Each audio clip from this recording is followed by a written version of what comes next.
like I'm meant to strike. Flat earth beneath my feet, knowing I'm here to meet. Ocean's edge, it calls my name. Purpose in this life's game. Horizons line so clear, God's love brings me near. Flat earth made by him, my journey long yet thin. Purpose found in every day, guided by his gentle sway. Mountains tall, they stand in place. Yo, Flows, what's up? Good to see you all. Glad you could make it. You guys rock. We are joined by Matt, Sleeping Warrior, Sov, and Janusz. Hope you guys are doing well. Yo, yo. I just got done. Always.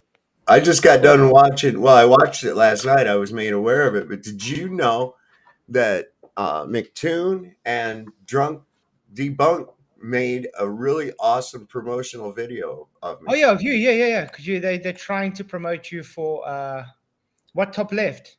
Yeah, I don't even know what that is, but Yeah, it's some childish cult. So, what can I say? I know it's some kind of award, like Don't Fuck of the Year kind of thing. Yeah, it's some kind of thing they do yearly. It's a ceremonial thing. What does it reference or what is Top Left? they don't know. It's about like they know about as much of that as they do why they put a Ukraine flag in their profile. It's just something that they do because they're in this little fucking. It must clique. reference something. It's because though, they're right? in a cult, Sov, and they Yep. need to have a ceremony every year to try and make themselves feel intelligent, when in the meantime they're literally retarded. Just like Sleeping Warrior and myself, we were talking before the show started, and he asked a very simple question. And, well, it's so simple that children are able to understand this, but the retarded anti-flat earthers we talk to don't get it. Yeah. Well, I watched the video and I was like, this is supposed to be a mockery or this is a hit on me. It looks good. I like it. If it would be really good if that guy with the poor attempt at humor, is his name Mike? Is that his Mike, name? yeah. Mike from Okay. Debunkers. Yeah. Yeah, so I emailed him and I said, I'd love to have you come on my show. I said that would be great. Thank you so much for the promotional video. I do have to honestly tell you, you need to hone your humor skills really bad because you're not very funny. Anyway, I showed it to my wife this morning. I said, check this out. And she goes, and this is supposed to be mocking you? And I said, apparently. And she goes, everything you said is on point. I don't understand. And I said, yeah, that's why I said it's a good promotional video. So I reposted it on my YouTube channel, on my community post. I made sure to thank them for the promotional video. They did a great job. Conspiracy music video guy, he came in and said, yes, you absolutely deserve Top Left. And I said, well, thank you so much for that. That was a great video because even his music video, everything that's said in there is spot on. So I don't know what their point was. The thing is that, but that's the thing they do. They try and make it sound as if to their idiotic, gullible audience that we're saying is wrong. But no, it's actually true. Yeah. True information to them sounds wrong because it debunks their idiotic religion. So I check your channel. What's the name of this video? You'll see it over in my community.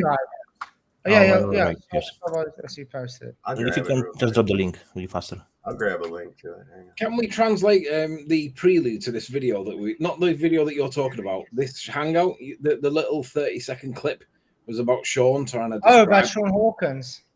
Can someone translate his gibberish for me? Okay, let's see if I can get it up quickly and we can play it for everybody. Because while he's looking for this clip and to give him a bit of time, I had to listen to it twice to try and understand what the hell he was talking about.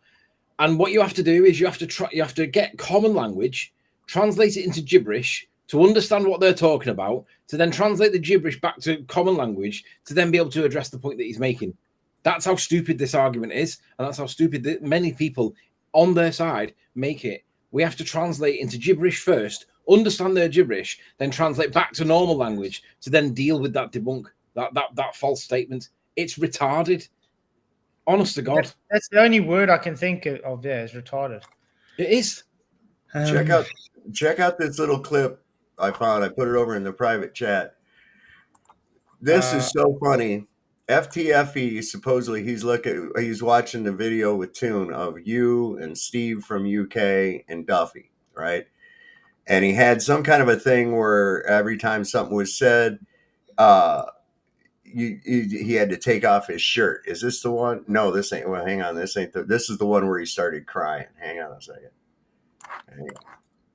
Let's see. Hey, Ryan, good to see you, man. Crying. Hello. Okay. Where in the world is that? Ah, here it is. Here it is. Hang on. I gave you the wrong one. Hold on. Here you go. I gave you the wrong one, Flats. This is the one. That one's funny though too. He started crying. He talks about he has mental issues, and then he started crying. You want? Yeah, it's funny as shit. Okay, so this is the right one. Yeah.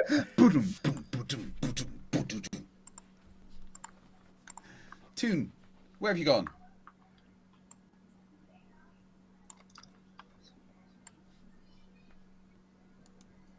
Toon went away. Thing that would prove the Earth is flat. You're unwilling to do anything. The only thing you guys It's are already willing proven, Duffy. The only thing you guys are willing to do is sit in your houses and live stream with other flat earthers. That's it. Go back and look in history. In history, huh?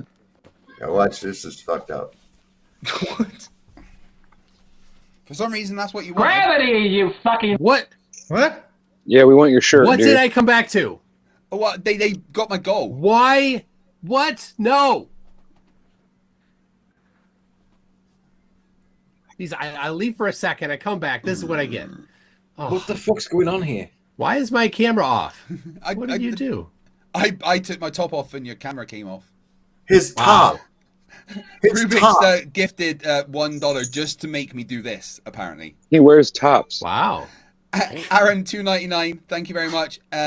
Rosie says, Exodus was a great album. Why has he got his top off? Now Why you've is got he calling it a top? That's what women call it. Well, to be fair, No we man. do call it. No man. It's a blouse. Shirt. No, in England they do call it a top though. We do call it a top. What a fag. Yeah, but why has he took it off? What the fuck's going on? I don't understand why he's took his top off. He's trying to show he's He's Men. such a tough guy with those tattoos. Yeah. I'm sitting there Oh, it's an going, excuse to show off his tattoos. Really? Is that what this is about?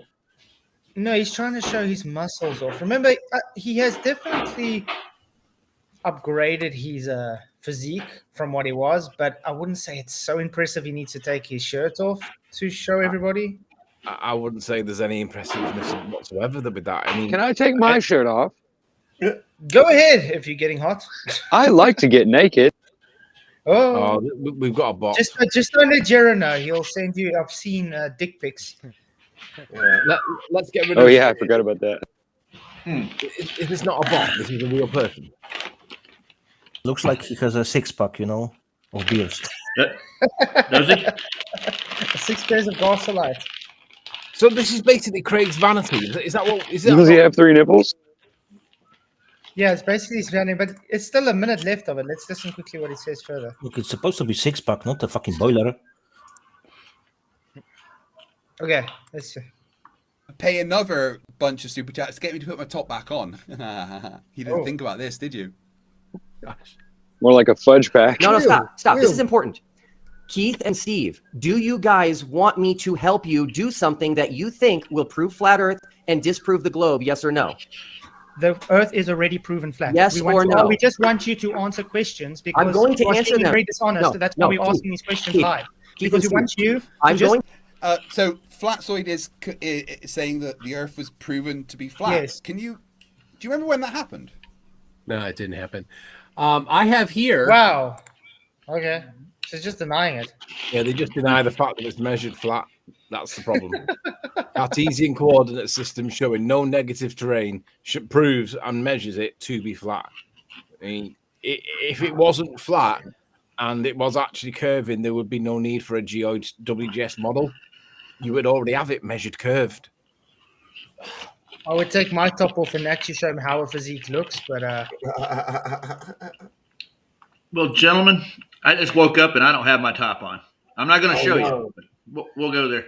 No. He's got them titties out hanging free.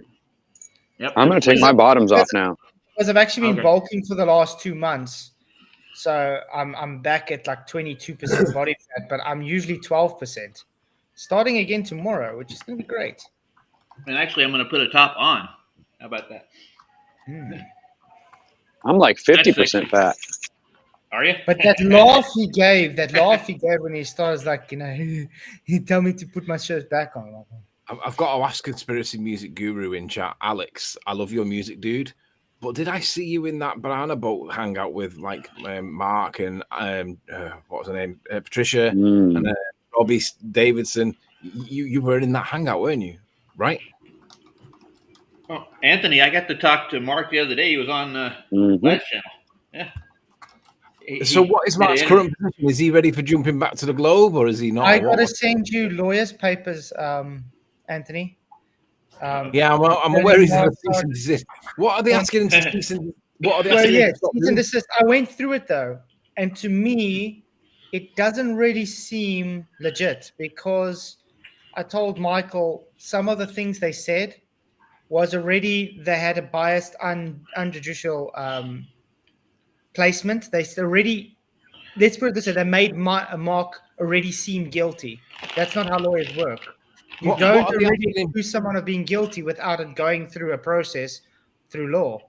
What is it And they're asking him to secondly, stop? cease and desist. Apparently, he is causing harmful damage to the 3 individuals, his clients, claiming that it's causing them financial harm, and he is lying and slandering them. And he gave specific details. But I'm going to send you the paper. I've got the lawyer's papers by me. I And you just can want to know look what through it it. is that he's supposed to stop. Stop what? He has to take all his content about them off on his channel as well. Oh, I see Just what they're doing. content? Yeah. Yeah. That's what I'm saying. This isn't legal because you, as a lawyer, the lawyers are not allowed to have already based you as guilty when they send you a letter. Let me clarify something though. When it comes to defamation and slander cases, the burden of proof is the opposite way around in England. Exactly. Yep. That's what I'm saying. And when I looked up this lawyer specifically, he's got no experience in handling cases like this. He handles engineering cases. That's his expertise. Yeah, but they are pretty good though at general litigation. But the thing is though, it's extremely expensive. No one wins either way, and it's a waste of everyone's time. And bottom line is, it's very easy to defeat it. You've just got to show that the words that you said are on the balance of probabilities true, and the judge will say either they seem to be predominantly true. There might be a little bit of wiggle room in there, but they're predominantly true, or he'll say they're predominantly not true. But that's like it's really easy to show that the words that he said are true. But I don't get what the things he said is wrong. What is it that he's actually done wrong?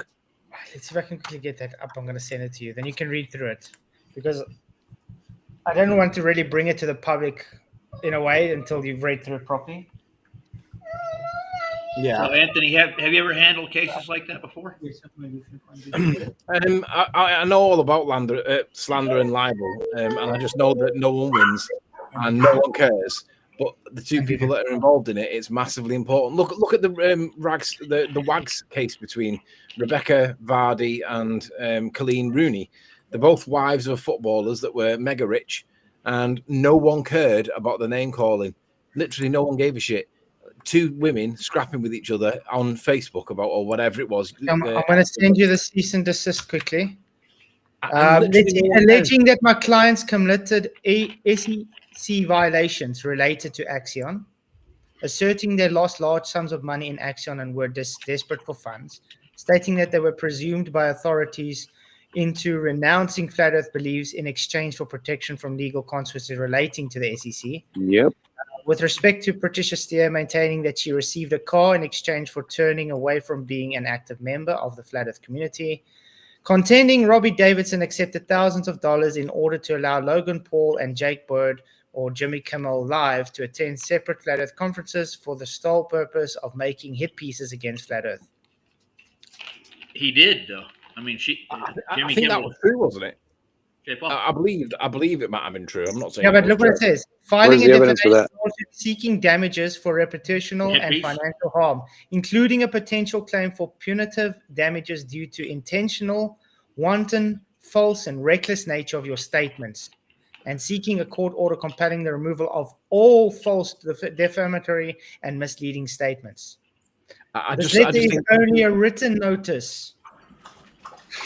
I think it's You go ahead interesting. and get that. You go ahead and get that court order. Then you know you can sit there and blow all the shit, all the hot air up my ass that you want to from your little There's the letter. link for you. Oh, wait, how am I going to get it to you now? I have to send you the actual download. It's funny that Patricia was one of the Email. parties. Did you say Robbie was the other one? Yeah, Robbie. Is there any others, or is it just them two? We need to make a list. It's 3. I think it's 3. Patricia, right? Why is it not? I'm trying to see. I'm trying to send the download link. There's a load of ways that you can deal with that, and the burden of proof is not high. It's quite easy to defeat them. You just got to have some truth in what you're saying, and I'm sure the things that he said are probably true. Click that link quickly in your Skype. See if it's going to download. Trying. What was Because it was sent to me on Element, and sometimes it's difficult to send stuff through Element because I've only been able to download it. Nah, it's not letting me. It won't open it. It's saying choose an app to continue, and then it's like Element, Childy Chat, WeChat, or whatever. I just want to download it, but it's not giving me that option. Roger, stop beat it. It's not me. Beat it. It's not me. I promise. Okay. It has to be It's Roger. the dog. Okay, there you go. Yeah, okay. Throw a tile, yeah. The floor or something. Otherwise, let me see if I can do it this way for you. It is a PDF file, right? No. Should just be- Yeah. Well, that's the thing. It doesn't want me. Maybe I can send it to you because it's downloaded. That's correct. Okay. Save a copy of it. Open it. Save a copy, and then send the copy. Sorry, guys, that we're doing it this way quickly. I just want to have to send it to him. Send file. Send. Download. Okay, there we go. Literally, no one benefits when this. There we go. Sending. Okay, it's sent. Yeah, now I can see it. Now you can read through it quickly. Yeah, okay. And do you guys want it in Skype or in private chat as well? Sure. I'd love to take a look at it. Are they suing for money? Or No, just- this is just a cease and desist warning. So Paul Lindbergh is Paul on the plane, isn't it? Yes. I just send a letter back that just simply said no. What are you gonna fucking do about it? Go ahead. Money. But how do I? Okay, I can't send a link here. I'll have to email it to you guys if you want it. Yeah, email it to me, would you? You could. Please, sir. Pretty please. David, Roger. With sugar on it and ice cream. No, I don't want to show it on here. That's what I'm saying. Just until Yeah, it's resolved and stuff, because there's some personal information on there. No You know way. what I mean? Addresses and everything. Okay, it's sent to you guys. Well, I kind of know where Mark is already to start with. Mm-hmm. But yeah, when you look at this lawyer specifically, he hasn't got any experience in handling cases like this specifically, which is odd. Yeah, that doesn't mean anything. That, to be honest, though. That's what I'm saying. This is just. It seems like a scare tactic. That's all Well, it it may is. well be. But what it's saying is these statements are made with false and reckless disregard for the truth. Therefore, my clients demand that you immediately stop saying them, remove all online content, transcripts, written posts, and recordings of the false, defamatory, or misleading statements from all platforms where they be posted. Issue a public retraction on the same forums where the false, defamatory. See, there's a difference between defamatory statements and opinion, right? And everyone's allowed to have their opinion. Just because he said something. If it sounds like it's an opinion, he's entitled to it. It's freedom of speech. It's the First Amendment right, isn't it? In America, I believe. You're in. And at the end of the day, he is free to say what he wants. it's probably true, all of these things. I don't know what he's actually said. I don't know where he said them. It doesn't really matter. But what I find most interesting is that someone like, for example, Patricia, what damage can she receive that she's not already received 10 times over by the Ball Earth trolls? She's got a terrible reputation. And how can somebody think less of terrible? I mean, I still support her, generally speaking, but you can't say that you've suffered damage to your reputation if your reputation is in the bottom of the sludge pan, because that's where hers is. So it's like, how can you suffer a loss when you're already right the way down there? It's nonsense, this. Well, it's a bit difficult to suffer loss when you're gaining assets. I'd double down on it. And I'd call her bluff on it. I'd say I would just send back a letter that says "bite me." You know, I would. Yeah, but you see, the underlying issue here is people are not saying this legal document just could be a way of Mark Sargent trying to show he's not a shill. You know what I mean? Yeah, it could be. But he is a shill. Oh, I don't know. You know, he blocked me when I said to it because he basically said that the team were clean, and this was before Jaren and Austin swapped sides. They were murmuring about it, and there were people were talking about it and whatnot, but they hadn't actually gone. And Mark was defending them, and I said, "Be careful defending these guys, Mark, because if they go down, you'll go down with them. They don't seem to be clean, in my opinion. It seems to be fraudulent, that video and that evidence." However, he blocked me immediately, and I've not spoke to him since. So, well, my thing with Patricia is she has flip flopped like 2 or 3 times in the past, like in the past 10 years. She was on Flat Earth, and then she left it because she said she was having emotional issues, and then she maybe it's because she drinks her pee. She did some stuff like that, and then but she came like the 3rd time, and that's when she started promoting this axiom. So I mean, for anyone to even think that they could trust her when she came back this 3rd time, let me ask you this, guys. This is the tactic that somebody that was on the dishonest side of this topic would actually do. Now, I'm not saying this letter's fake or not. Let's assume that it's real for a minute. It's the behavior that the blurfs would do and have tried to do in the past. So the fact that they're doing it kind of indicts them, regardless. You can argue that they're just defending their position. Yeah, but literally, if you're going to swap sides, fine, but who cares? Literally, no one cares if you do. But why are you so bothered about Mark saying whatever you said that he's done wrong? Why do you care? Literally, nobody else does. Yeah, it's like a sign of guilt, isn't it? Yeah. Me, yeah. I think that's how I view it. Yeah, if they assuming that the letter is legit, but the guy's got his name. Has anyone checked his name? Yes, that's what I say. I've checked through it. I can actually show you. I'll give it up to you quickly. Dirk Muse. Derek Muse. Dirk Muse. Dark News. Dirk. Yeah. Dirk. I think it's J.W. Muse. Is he associated with the Jack of all trades by chance? Let me quickly get you his link because I've got his actual from Welsner. And to be fair as well, that letter doesn't really look like a credible law firm's letter. Doesn't. That's what I'm saying. It all screams to me red flag. There we go. There's the link for Muse. I just think it's interesting that if it's true that anybody would even do this, because like literally no one cares. Strange, it is. Well, look, guys. This is the lawyer, Dirk J. Muse. Who? He looks like a sharp cookie, doesn't he? Yeah. He does look like Dark News, doesn't he? Yeah. But see, his areas of focus is architects and engineers, construction and construction defect, transportation. So he's not specifically made for. He hasn't really got any, I would say, experience in claiming for what they specifically doing, because it's arbitration, alternative dispute resolutions. So the thing is, right, this is why it's silly, because there are no winners in this other than the law firms themselves, right?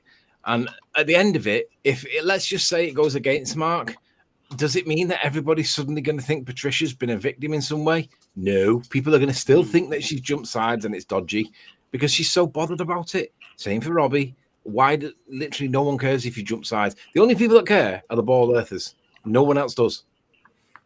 Mm-hmm. It's a circus sideshow. But yeah, that's why I just wanted to look through it, because when I looked through it and I was like, it doesn't seem like an actual legal document. It seemed off, especially the way they were stating some things. I do agree. It doesn't look like a proper legal letter. That's not it looks like it's been written on Word. It may be real. It just doesn't look very real. Yeah, so it's a difficult one. I mean, you can always call the officers. You can call the officers and you can contact him yourself, Dirk, and you can talk to him. But yeah, it might just, like I said, might just be a scare tactic, and it's very plausible. They're just trying to make it look like. It may be a scare tactic, but why is that tactic scare tactic or not? Why is that being employed? For what purpose? Because let's be honest, they've all had bad things said about them. But that's the thing. It's not just Mark Sargent saying that. It's the whole FE community saying that. Yeah, so yeah. Are they going to go and take all the FE community to court now? No. Hey, Adam, the link is above, man. I don't even know what an SEC violation related to Axion is. What the hell does that mean? That was the cryptocurrency scams. Oh, right. Oh, Axion cryptocurrency. I remember that. Yeah, I do remember them punting that. I do remember thinking that were a bit weird as well because it's got nothing to do with the topic. Yeah, But I mean, when all those cryptocurrency rubbish started coming out from Jiren and everybody was like, yeah, stay away from it for a reason. Yeah. Asserting that they lost large sums of money in Axion and were desperate for funds. Well, most people lose large sums of money in cryptocurrency. It comes back again at some point, but you do lose large sums of it because that's basically what it is, isn't it? You're gambling. That's probably true. It's the same thing as the stock market, man. It's a pump and dump scam. Mm-hmm. It's like they tell you to invest in this because it's going to go up, and then they wait till the numbers get high, and then everybody sells it out, and then you lose everything. Yeah. What's up? Good point. What was that? Adam, good to see you, man. Put that back on. I didn't quite catch that. Just put that back on screen so I could reread it. To prove defamation of character, you would have to prove that any statement made are false. So let's see those bank accounts. No, it's the other way around. In England, it's the other way around. They have to prove it. Mark would have to prove that it was fundamentally true in England. It might not be like that in America, but that's no, how it it's is, like that everywhere. It actually goes both ways, because if you're making a claim, you have to back it up with receipts. Just like they would be having to make a claim that it is tarnishing their reputation and all that, they would have to make a claim and show that. So it goes both ways, actually. Well, it's assumed to be true. When you make the statement, when they say, oh, well, Mark's done this, that, and the other, the this, that, and the other is assumed to be true unless it can be demonstrated that it's not true. So the assumption is that Mark's lying before he gets to speak, right? Then Mark speaks. That's why I said that's not actually how a lawyer's letter works, because they've already assumed judgment on the case. The question is, I got is, why would you get a Merc and certain other things in front of everybody if you're not receiving any kind of income for? It's just after you leave Flat Earth. That's why it's up in question. But again, that falls under free speech. It's not free speech. Slander. The thing is, right, it don't matter like how much you can say that something might well be true or whatever, because at the end of it, regardless of who wins or loses, right, law firms make an absolute stack of money out of it. Nobody else cares, and they still think what they think anyway. Literally no one wins. But the fact that this is being done by these people speaks volumes for me. It's like, of all the people that are doing that, it's them. It's like, really shocking behavior. Question. I'm glad you're here, Tony. Evening, everyone, by the way. Sorry. Good to see you, Adam. Evening. Mr. Meakin. Just a quick check, Tony. I've heard this cease and desist.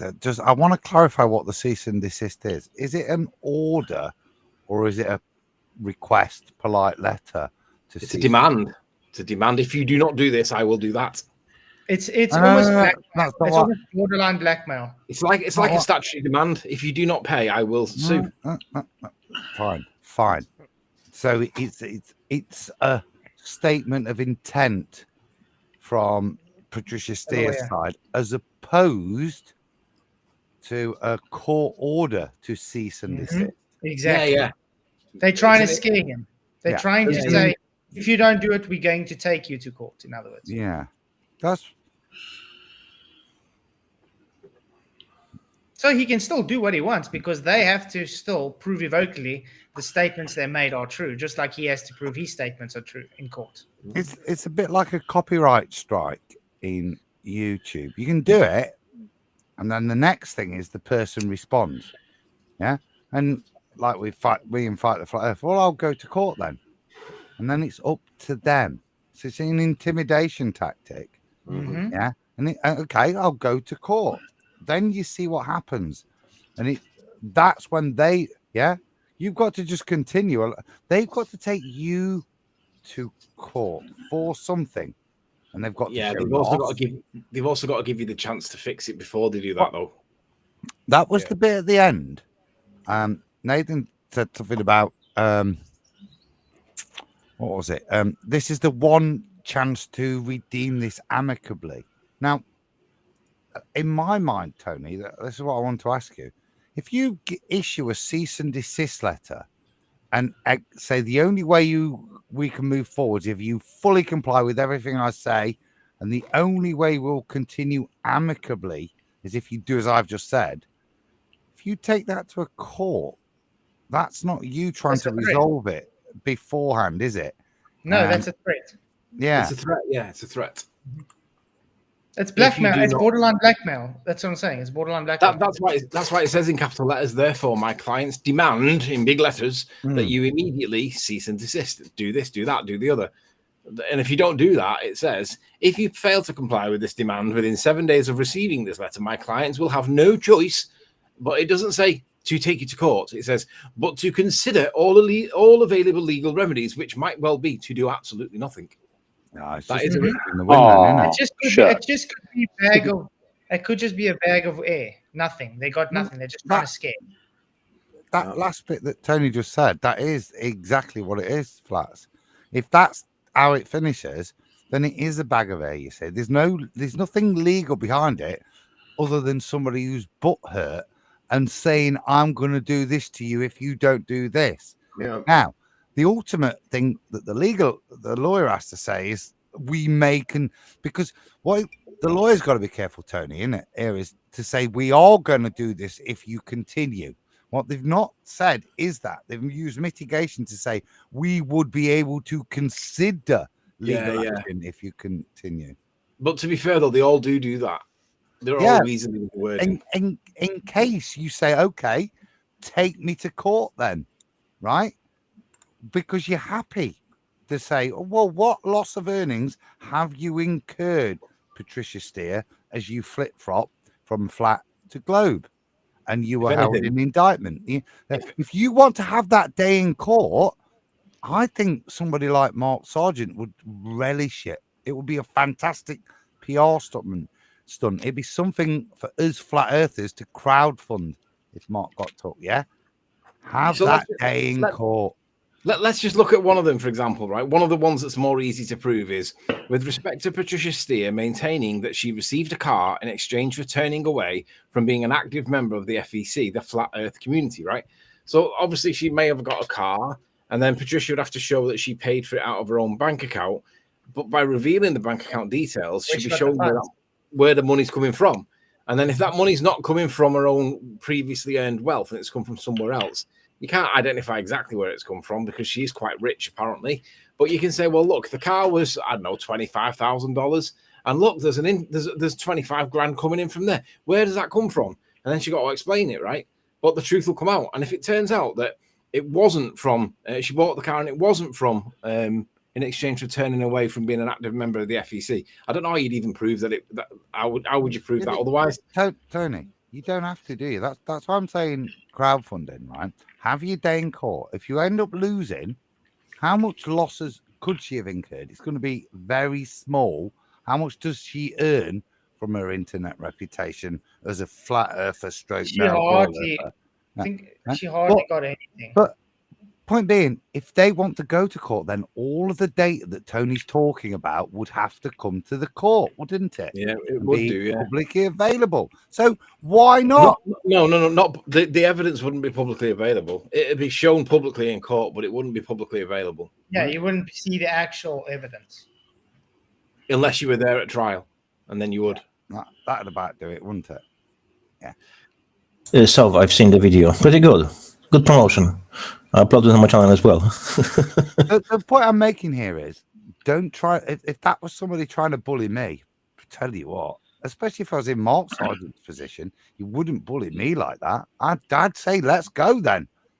Yeah, from the point of that letter, I'd fine home any indictment I made. Yeah, precisely. So I wouldn't cease and desist the indictments. I'd make sure they would be very difficult to attack in court. You don't have to put it out. You got a nice merc, didn't you, out of this? You don't have to word it like that, do you? Nope. Well, after you left last night, Keith, I had a visitor after I did the pitch data. Bev stopped by for an hour. Huh. Okay. It was fun. But yeah, I think when I look at a proper legal documents and I look at just that way set up, it doesn't look legit to me. That's what I'm saying. So people can read it as they're trying to scare him, or people can even read it as Mark Sargent's trying to cover his bust to make it look like he's being attacked, as to show he's not a shill kind of thing. So it's difficult to say what's really going on. But what I can say is it stinks. The pseudo authority, from what I can see, is it comes from the fact that it may or may not have been sent from a real solicitor's. Another question for Tony, right? If I send a cease and desist request, be it from a solicitor or just from my own pen, what validity does it have? It's not a court order. This is what I'm saying. It's not a court order. I could write you a letter. It's just a request. Stop being mean. You know what I mean? It doesn't mean anything. Yeah, but that's what I say. It's borderline just sort of blackmail, because the guy's threatening to do it. And that's not how lawyers are supposed to work. The guy's supposed to go through the correct preferences and working ways to get for a court order to say, okay, my client is... Let's put it this way. If he really wanted to do it based on the law, he wouldn't have done it in a threat. He would have just said, it has come to our attention that this and this. Would you kindly assist us in defaming, in supposedly doing it? Remember, because it's not proven. So he has to say supposedly. He's not allowed to say it as is, you are doing this, because that alone already makes him not professional, because lawyers are supposed to be professional. Cease and desist can be used in both ways. What I mean is that if you send... Yeah, but a cease and desist is also based on court order, not on just the lawyer's letter alone. That already makes it not legal. Yeah, but the thing is that it's the first step. So later in a court case, you can use it as for your defense. Look, I was trying to do it without the court, and now it's coming. Okay, court says okay, he was trying to fix it. He didn't comply, so now we have a case. You know what I mean? Janos, right? That's the point I was making earlier. If you put that in, and that's the mitigation. We didn't, Your Honor, we didn't want to come to court and waste your time. Yeah. We tried to resolve this before involving you. But and this is why I say the last part of the letter to Mark is to say this is our one and only attempt to be amicable. At that point, if you're going to use the cease and desist request, you can't then say, do as I say, or we won't talk to you amicably, and then use it as favorance to the court to say we tried. There's a contradiction there, and like I say, it just shows bullying. The first point is bullying with what a cease and desist request is, as opposed to a court order. The second point is to say either deal with this or we'll never deal with you again. If I'm the judge here, I'm saying, well, you've been unreasonable, Patricia Steer's lawyer. You are correct. But we are talking about the daily legality system. So in daily legality system, they will see it as you are the one who are trying to fix the issue before going to court, and they will sway this way, because that's how legality works.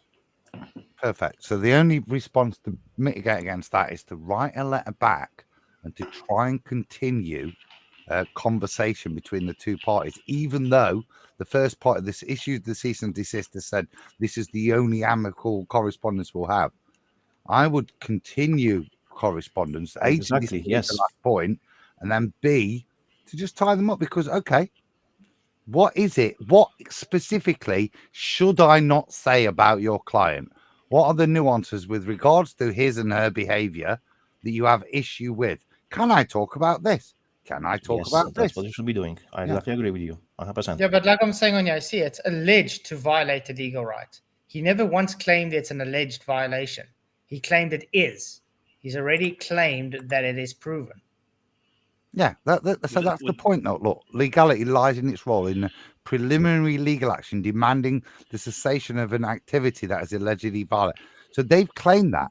So what you want to do now is, if you don't respond to that and don't clarify what the alleged legality is and drum it down in great detail so you get a response. No. Calling her a shill for switching between flat earth and ball earth is not a problem, because that is part of the requisite here. That's part of how things are discussed. Accusing her that she may have received a Mercedes-Benz to switch, that would be too much. You want that now in writing from her lawyer. What will now be considered, in breach of your cease and desist request, and what is fair and honest comment. Yeah, have some fun is what I'd say here. I have to say also the biggest thing you'd have to do initially is to take it out of the realm of commercial court and take it into common law. Okay? Because they'll try to railroad you into this commercial court bullshit. You have to have it into the common law courts. Because then they would have to actually prove that as a result of anything you said or did affected their amount of money that they made or anything else like that, that they actually have to show proof of that shit. Yes, and then it will come to the defame case, and defaming someone who is not like, let's say, from the news, from the TV, or very recognizable person, it's very hard to do on the common ground. So then they will be done, because it's nearly next to impossible. Always challenge the jurisdiction. Always. Who's the real victim? I just want to say, Brad, I don't know where I've ignored you, Brad and Tasha. Sorry if you see me as that. I'm sorry. I have never tried to ignore you. Yeah. I think Brad and Tasha are awesome, by the way. They are. Yeah. So who are the real victims in this case? At the moment, it seems like Mark is more the victim. They're trying to play a bully game. Yeah. He doesn't receive anything for this at all. He's not going to get it. May be press. We'll get PR out of it. Flat Earth will get they got to do it in a court case, But yeah, I think there's more evidence for Mark's case than there is for steering them. So. Look, it's not even about the keeping in the right jurisdiction. It's about the challenging the jurisdiction as the very first step. There isn't a case, is there, right now? What you've got is people that have changed their position in the flat earth community that for some reason, when they're held to the same level of scrutiny and indictment by somebody they once called their friends, they've decided to try and wave a legal threat at Mark. Yeah. Now, that's all that's happened so far. That to me is, like I say, I would have some fun with that, because I think this is the point where if you want to engage legally, well, let's spend some of your money, yeah, and let's engage, because you've wrote to me first. So now we're going to engage, yeah. But fundamentally, what does that tell you about their position?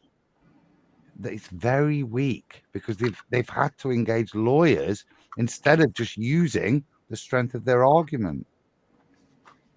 And let me ask this also. Sav, you probably know more about this than I do, because this is kind of like a gray area for me, but public figures. If someone is a public figure, are they still are they still under common law? Well, it's held to a different standard than it is just a regular person that's out there. Because Patricia used to work for CBS. Well, still, she's a public figure on YouTube. Well, yeah. Well, okay, she's a public figure on YouTube, but people can make YouTube, whatever commentary. you could still kind of argue that that's not the case. I guess she monetized, so maybe If maybe if that is if something. that if that were the case, okay, Donald Trump, for instance, would have hundreds and hundreds of lawsuits going right now for defamation of character. Okay, no, he's open to critique. That's all there is to it. When you become a public figure like that, you put yourself out there into the realm. You're a public figure. People are allowed to comment on what you say. They're allowed to have opinions on your actions. And you're not being defamed. You didn't lose any money because of what somebody said at Yeah, all. and that's Because let's that's what I face was it, kind of getting even at. as Yeah, a flat earther, hold on. I noticed that when people threw accusations at Patricia when she was a flat earther, she didn't sue any of them. She didn't threaten to sue any of them. And after all, she was making her money off of flat earth content, and these people were harming her reputation, right? So it falls right into the same realm. It falls right into the same what realm. makes it different now? Right. Hey, DJ Because Moon. it's true. Man. That's why they want to shut you up when you're right. That's what Yeah, that's just like the and that- Wikipedia stickers. It's just like the Wikipedia stickers and the fact checks. That's how you know some shit is true. yeah. Okay. I mean, that's just kind Again, of what I thought. yeah, the lady. But The I lady. wanted to point out. I Yeah. think the lady does protest too much. Yeah. It's almost like an admission of guilt by protesting, even Absolutely. filing this. Yeah. Absolutely. You take something that's unwarranted that somebody says and you just blow it off. It's like, well, okay, whatever. When you respond to it, and especially as extremely as she is this way by threatening court action and shit, that right there, again, your reaction gives you away. But that's the thing that gets me, though. It's not just her. It's 3 individuals together with one lawyer. Don't you think they would all get their own lawyer? Well, they've already had the one lawyer, right? Because they're already defending themselves against shit. They were already in the system. Yeah, but let's put it this way. You're 3 different individuals, okay? Yeah. You're going to get your own legal advice from a lawyer. They got the same lawyer at the same time. Well, it was give 3 the same legal individuals advice. that were working on the same project. So, I mean, they were like doing like live streams all together, like promoting this stuff, like all 3 of them. Just doesn't make sense to me, though. Yeah, it doesn't. I mean, it's almost like they were like a little company. Well, that's why I would call. If it were me, That's I'd why it call makes their it bluff. more. That's what makes it more sus. Yeah. Yeah. I'd call their bluff. I'd make them have to go further. I would absolutely. You're not going to scare me, okay? Just because you sent something supposedly by a lawyer or whatever, that means shit to me, okay? It doesn't mean anything to me, so it's not going to work. Go ahead.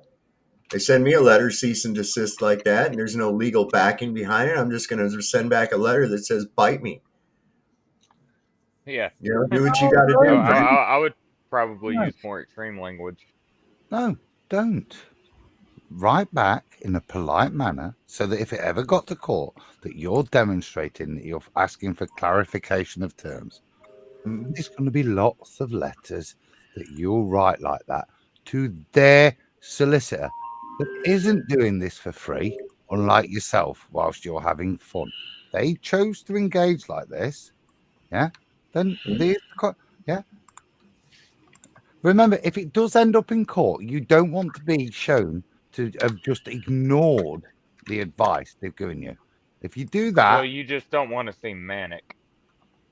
absolutely do not indict them. Say thank you very much for your advice.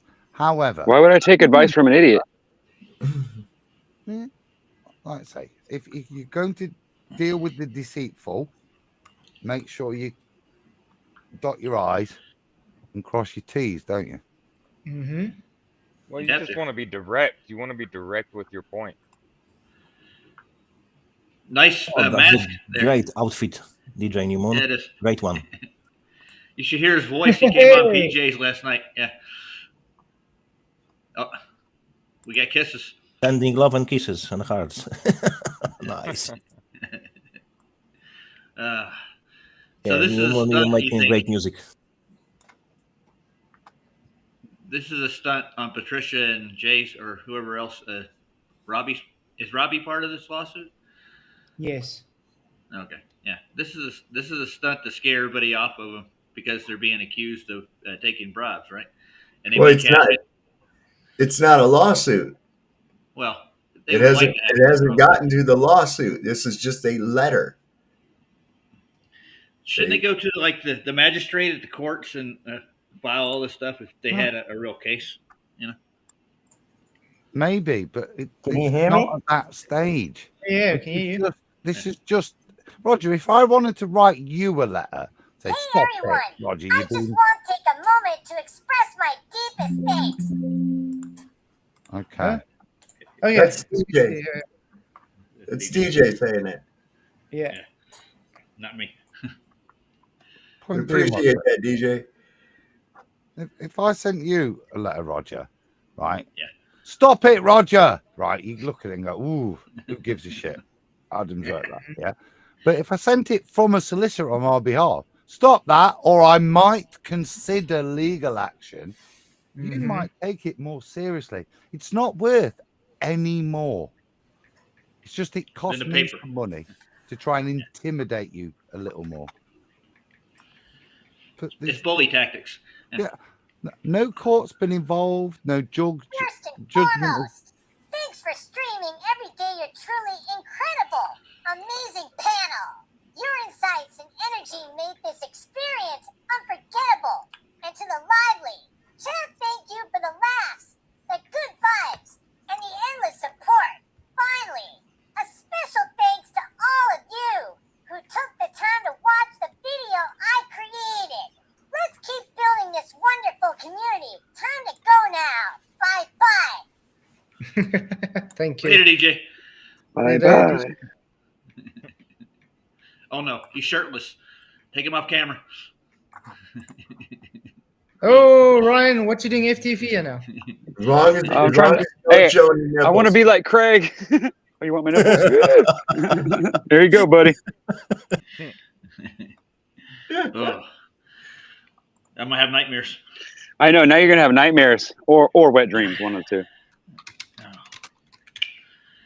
Oh, Adam, I agree with you. I love completely. you. This is a load of nonsense. They're doing it as a PR stunt, aren't they? That's why it's public knowledge now. Oh yeah, but anyway, go on. Sorry, Adam was saying something. Yeah, that's what I was trying to cue. Adam. No. Well, you're right. The same thing happened here. Yeah, with our prime minister when we were objecting to 5-6-year-old girls being stabbed. Yeah, with what it was about. Yeah, if you do this, then you may be subjected to this. It's pathetic intimidation. But what it's worthy of recognizing is that it's nothing legal whatsoever in it. Yeah, it's just a coward's way of trying to make something go away. I say, yeah, I'll send you a letter from a solicitor. Please stop what you're doing. Nah. I don't live in a realm where if grandmother would have a mustache, she would be a grandfather. Yeah, no, I don't live in this realm. See, what's weird is like when I got taught how to do those, we call them letter before actions or letter before claims. I got told that when you're writing one of them out, not only do you say that if you do not do this, we will do that. You're not saying that we might do this. You're saying that we will do that. Not only do you say it in those terms, you then do it. It's not a threat. You do it because it's basically an offer for them to behave. And but the problem is, if you say that you're going to do it and then don't do it, then you kind of discredit yourself straight away. But that's why they use weasel words to weasel out of it, because they don't want to be bound by the words. They want to say, well, we only said we'd consider it, so they can back out of it without with keeping face. Yeah. So it's like the way it's worded is not the way that we were taught to do it in school, to be honest with you. Yeah, Why would they go get it? To the jolly man. Remember, optimist is uneducated realist.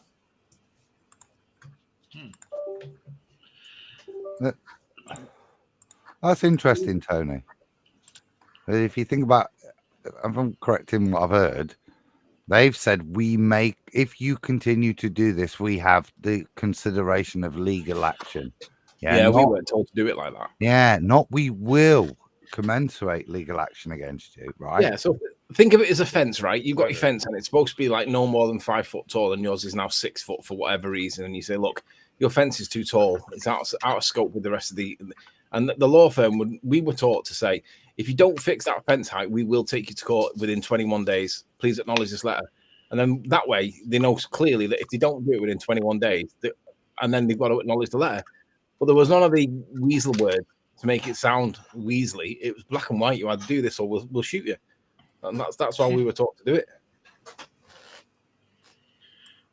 I got a question. Why would they get a lawyer from an industrial firm to cover a case like this? It's kind of weird. It's like a second-rate lawyer almost. It's not worth anything. You could just as well, if you're going to present it as evidence to the court that you tried to mitigate and you request them to stop this behavior, write it yourself.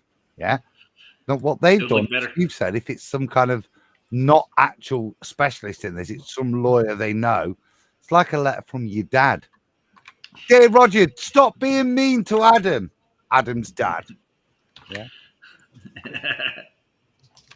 It's schoolyard tactics, isn't it? Just, yeah. It's not worth anything. Not in court. No.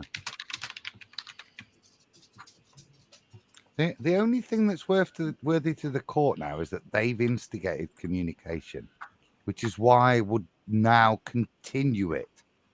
And I'd say have some fun, because you're able now to ask questions and seek clarity. Let them give it. Show the proof of defamation. You'd have to. That's what I'd ask them for. Oh, how did we defame you? You know. You're not writing to Patty, are you? Dear Patty, what can I call you? Yeah. Do you know what the other thing is, right? Let's just say that Mark got the second part of that Mercedes point wrong. Let's just say the first part was right. She did get a Mercedes. That's probably true. But the second part were wrong. Okay, so it wasn't paid for by somebody else for some other reason, right? And Mark, you were wrong. So let's say that's how it was.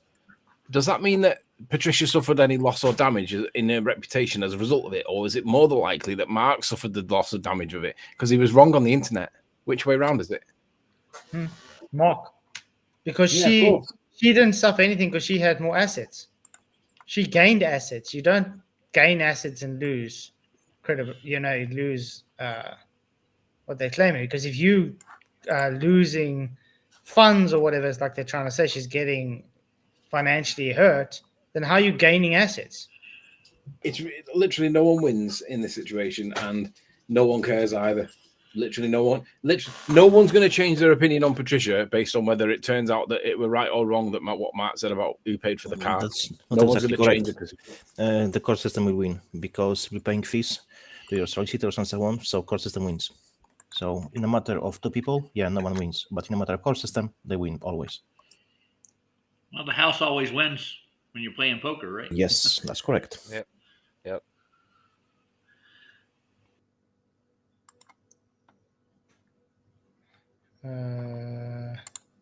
Actually, no. Texas Hold'em, you play against other players, dude.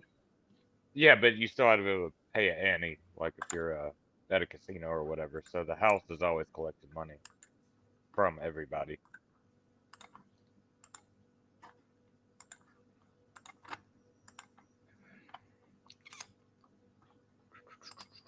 The best way is never to hire any lawyer.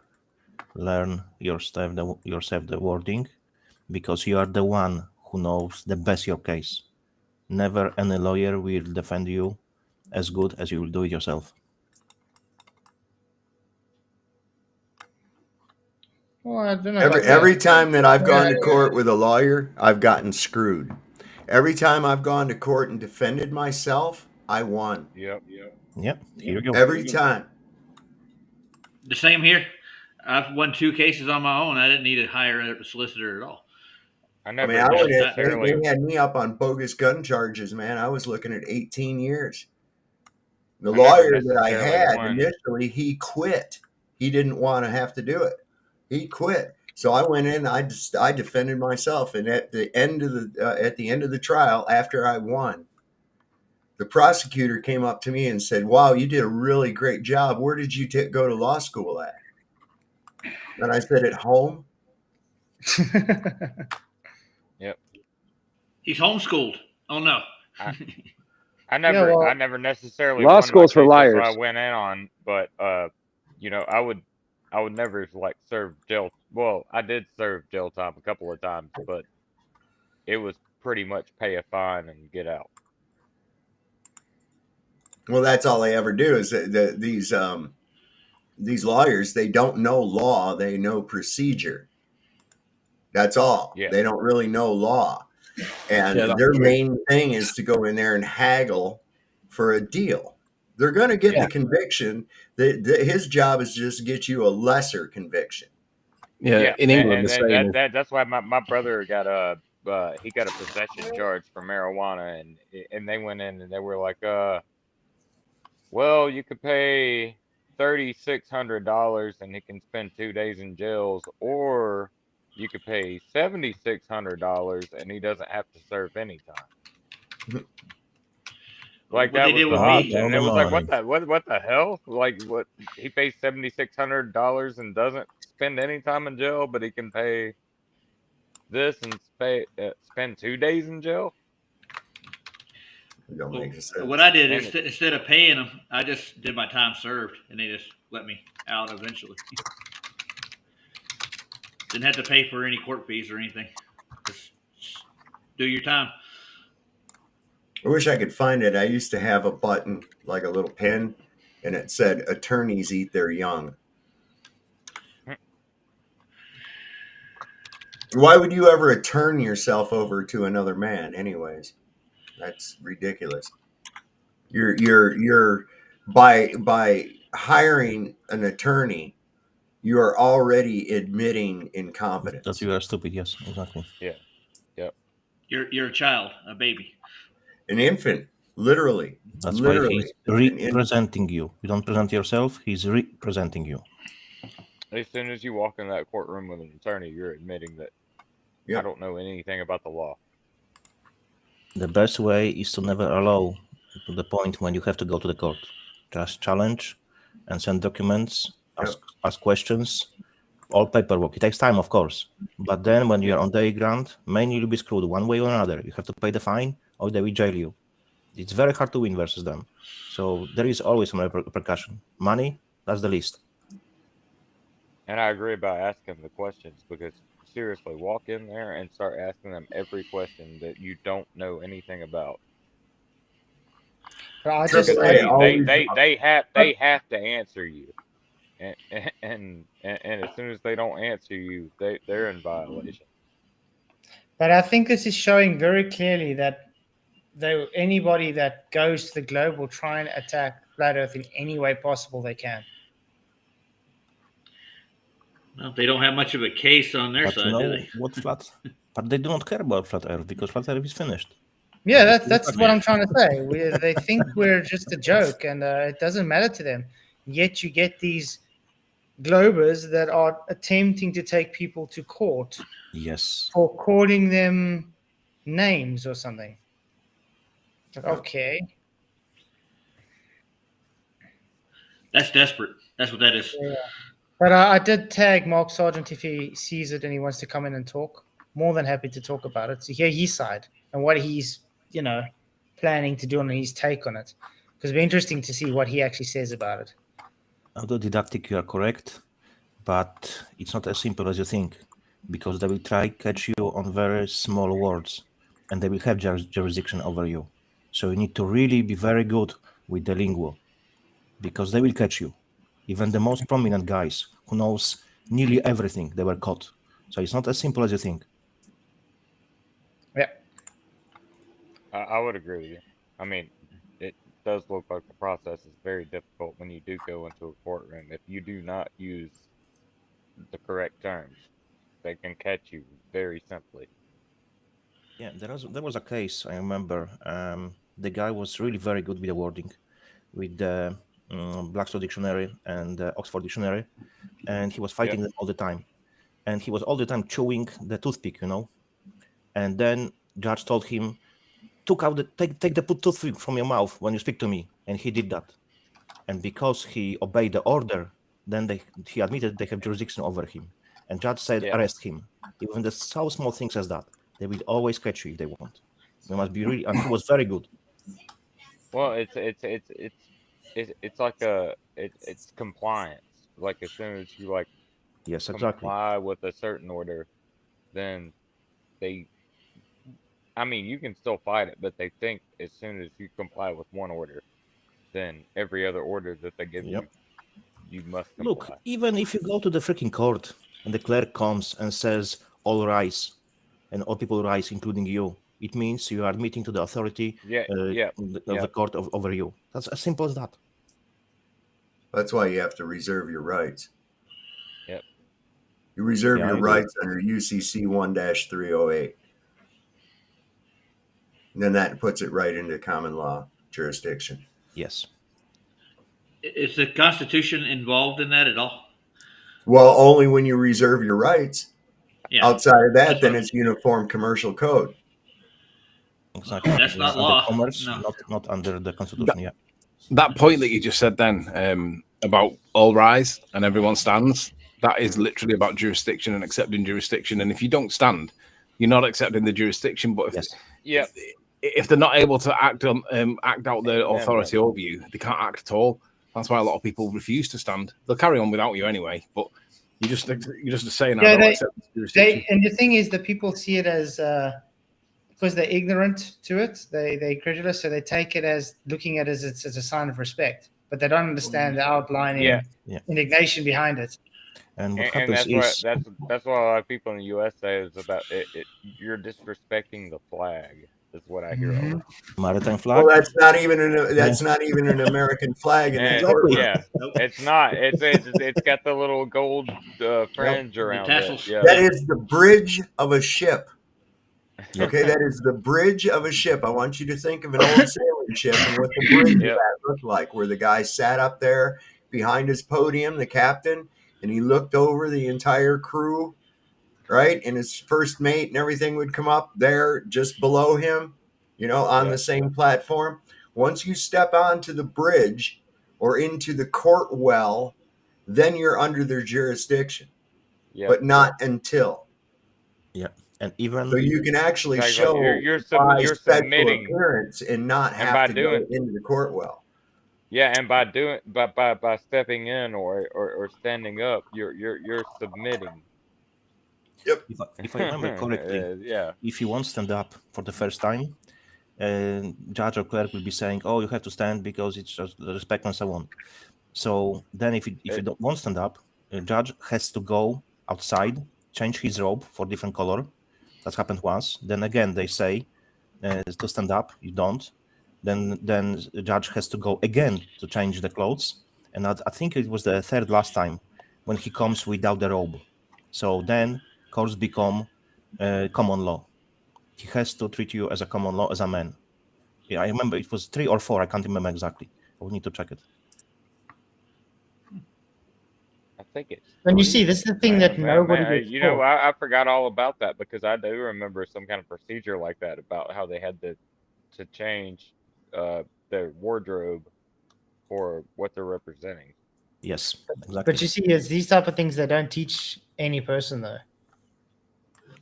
They don't teach it person, but they teach it men. If men want to learn it, they will learn it. They won't teach person because person shouldn't know this kind of knowledge. Yeah. Yeah, wardrobe. I remember that about the wardrobe. The wardrobe does represent what they're jurisdiction level. Yeah, it's going higher and higher. The highest is common law. Yeah, Adam was talking about the UK common law. Just what John is saying. It's not the ceremonial thing, but invocation of common law. You can't. Tony will probably help me. The court is a theatre, and they're all actors. Okay. Yes. So what you've got to do is call out what script they're acting under. So it's quite nice the way you've done it there. You'll come out in different garbs, eventually demonstrating that you're now under common law. The way I remember it from back in the day was you would ask the judge, under what authority are you acting under today, Your Honour, before you would proceed, so that you knew what the rules of the play were, which edict. And that's where the judge here would become troublesome and suspend, because You're he correct. doesn't want to say what. But there is one more important thing before that. You claim that you are the beneficiary. So then the court cannot be the beneficiary. So you are the one who is collecting the money. If you claim that, they can nothing about it. So for them, only two left roles. That's it. Because you have taken already one. Because you have claimed it. That's the first step before what you have said.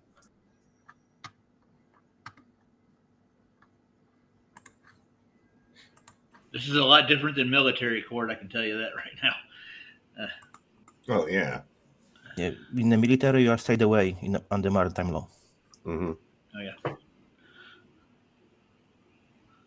Yeah, it is very ceremonial, and it relies on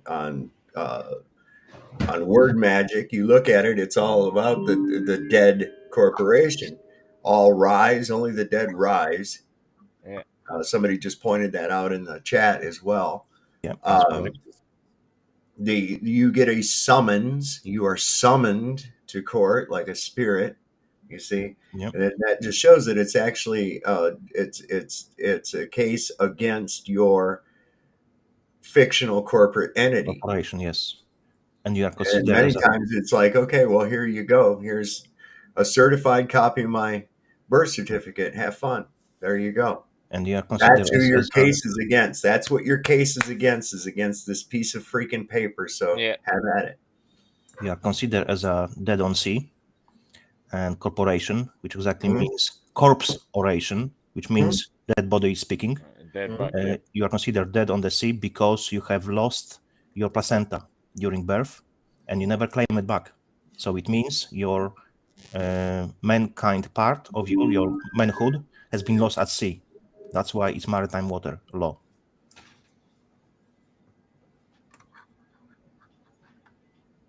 That's why I like midwives.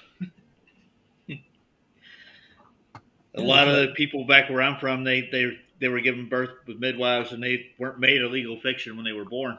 They recorded their birth in the family Bible. My children are born through midwives. Yeah, it's very simple how it works. My family's got a bunch of those old Bibles with the family trees on them, man. It's really cool. It's very simple how it works. Each ship on the sea in the commerce has to have female name. There is no ships in commerce with male name. Why? Because ships with a female name brings goods. Ship can be, for example, on the river, can be on the sea, can be on the canal. So, for example, on the sea we have river banks. That's from where word banks come from, maritime water law. And another thing is every ship when goes to the dock, to the port, dock is a very important name, has to have manifesto.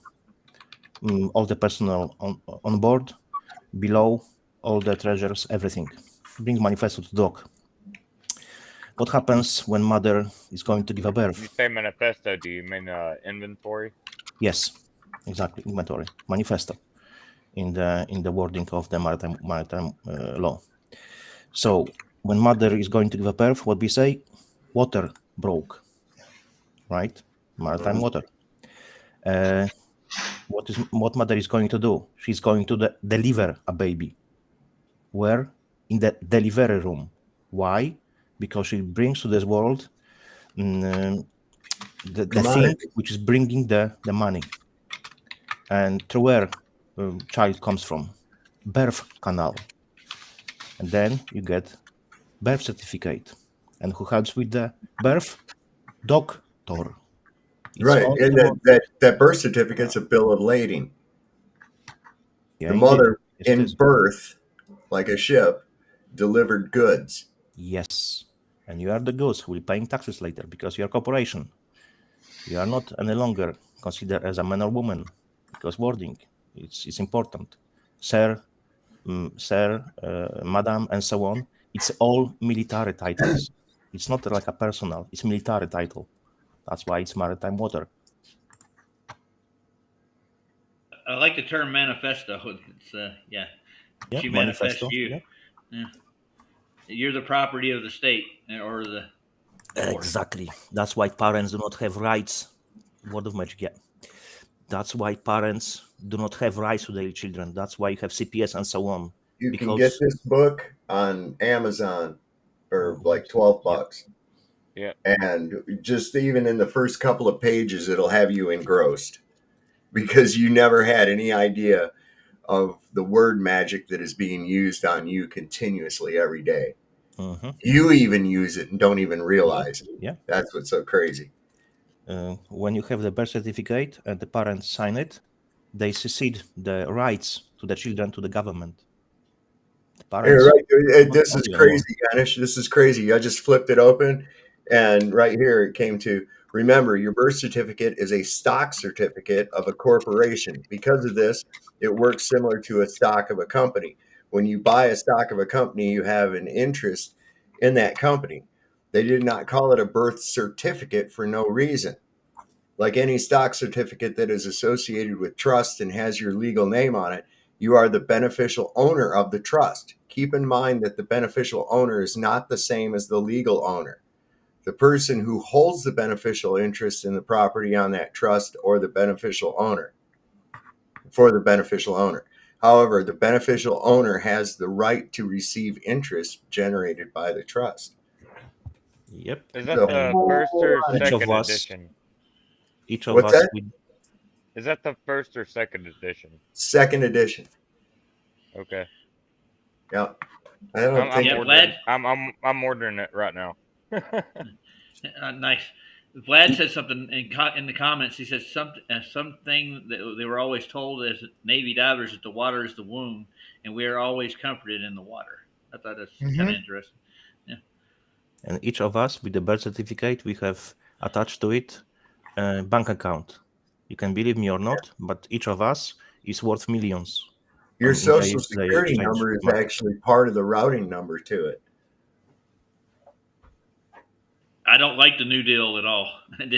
Social Security Administration and that whole thing was set up based on the courts, right? So it's tied into the same thing.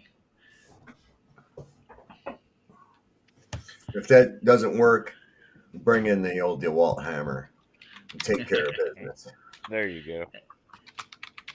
How about your Johnson? You got? It's new. I just got this. Ooh, pretty. Do you got your Johnson with you today? It's out in the Jeep. Damn.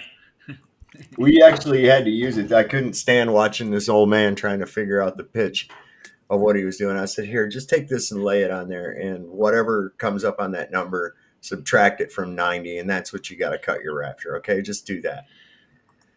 I mean, it'd be one thing if it was just rafters, but there's a roof already on it, and we're trying to match up, and it's like, no, dude, here, just do this. It's just like, he'd go, damn, I didn't cut that right again. Then he'd cut it too much the other way, and I'm like, measure once, cut 3 times, right? Let's just do it that way. Wow, I see on Jubilee they got 1 doctor versus 20 anti-vaxxers. Huh. Interesting. Some of you probably know it. Some of you probably not. There is no longer United States of America. What you have now is United States Inc. Yeah. United States Incorporated.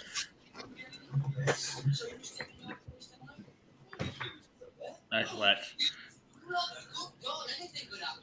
Someone's got a TV in the background. Yeah, who is it? Someone's got a what? The TV Sounds on. like a television in the background or something.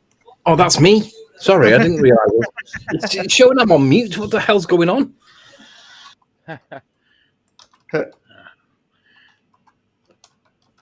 He's watching Faulty Towers.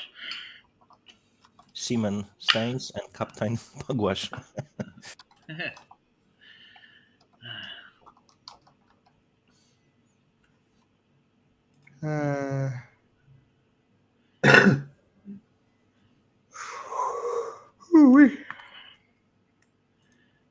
Wow. I So I'll, I I'll- kept so I'll t- definitely do the Zach Star show next time, brother. Doesn't help starting his video now. It's far too late. I had Lev and Bev in my stream last night. I was mixing their names up. It was pretty funny. I kept calling Bev Lev and Lev Bev. Lev Bev. Bev on the Lev.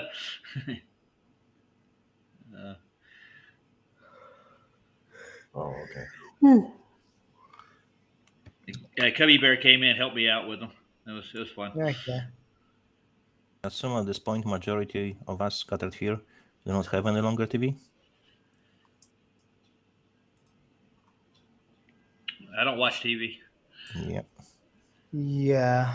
I don't even know when last I have watched TV. It feels weird to watch it now. Oh, I just see too much crap, because I'm always dismantling their agenda. What's their goal behind what they say?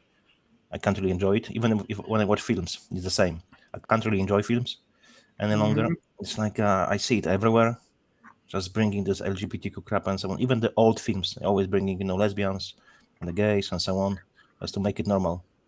And they promote some shit behind it. Man, I can totally agree with you on that one. When I do watch TV, I don't even watch TV. I stream, and I'll watch like old X-Files, stuff like that. Yeah, that's what Mr. Cheswick wrote. X-Files taught me everything I know. Trust no one. Yeah, that's the way to approach. Yeah. Really, man, that was a good show. And it's so funny because every time they found out, like every time they found aliens, they were like, they're human. Like they were even speaking. Human. It was always human DNA. It was just like they were chimeras. Yeah, they were even speaking one of the episodes about targeting certain individuals based on their DNA. It's possible. And they're doing that, unfortunately. Yeah. How does that database work, though? I mean, DNA is it significant to you? Period, like a fingerprint.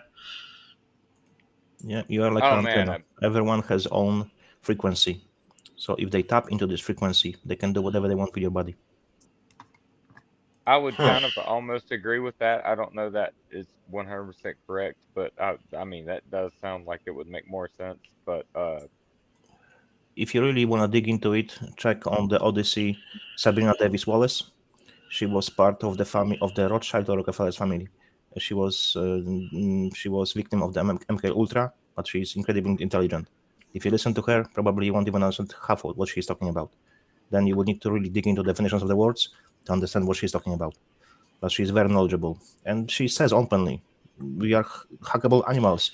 Like what was his name? The Jewish guy, I forgot his name. He said it, that we can hack human bodies now. Of course we can, since many years. 5G, 6G, all this crap. Cloud, it's not for us, it's for the AI.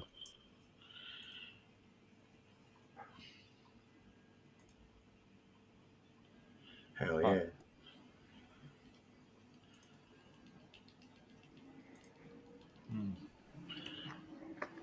Oh, did you, Flash? Did you hear that Jaron and Austin were caught in another lie? Oh no! What now? What now? Well, they did have the passcodes for the internet. No, right away. But you see, that's the thing. This was presented to me before that. Well, that passcode was for the internet itself in the camp. The passcode that wasn't given to him was Duffy's link password, Starlink password. Okay. That's why. So that's why I say, people shouldn't just take that because. Okay, I didn't know that. That password was specifically for the password at Union Glacier Camp. So whoever put that video out knows this, don't they? Yeah, because it was presented to me straight away, and I told them, sorry, that's not correct. It's the two different passwords. What it was about the password from the Starlink from Duffy. That's what he's saying wasn't given to him. Gotcha.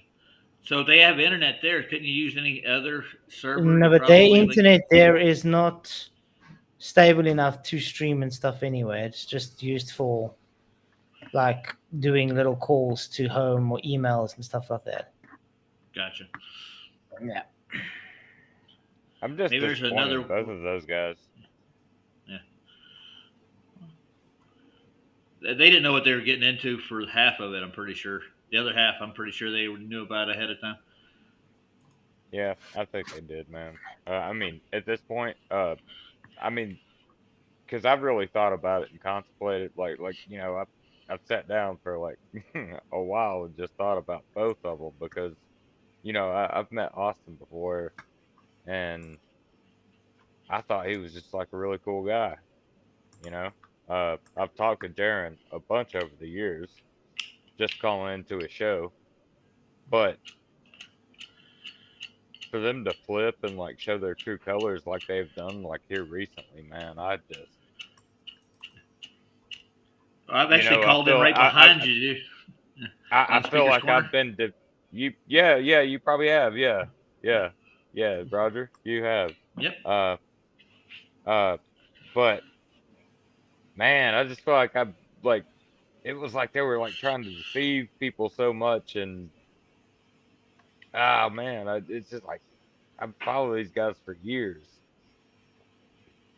Yeah, I don't even know what to think about it. I'm just saying, like, F those guys at this point. Like, Yeah. I don't want a damn thing to do with them. Well, it's just like it's the same reaction you have to any con man. Okay. Yeah. Once the grift is picked up, and it's nothing new. It's nothing new. People discover a con man, and then they want to get real hateful with them. And well, of course, why not? That's a breach of trust. You come in and try to make yourself like you're trustworthy and shit, and then you pull the rug out from under them for whatever self-centered reason that there is behind it. And of course, people are going to go after you. People are going to call you out for what you are.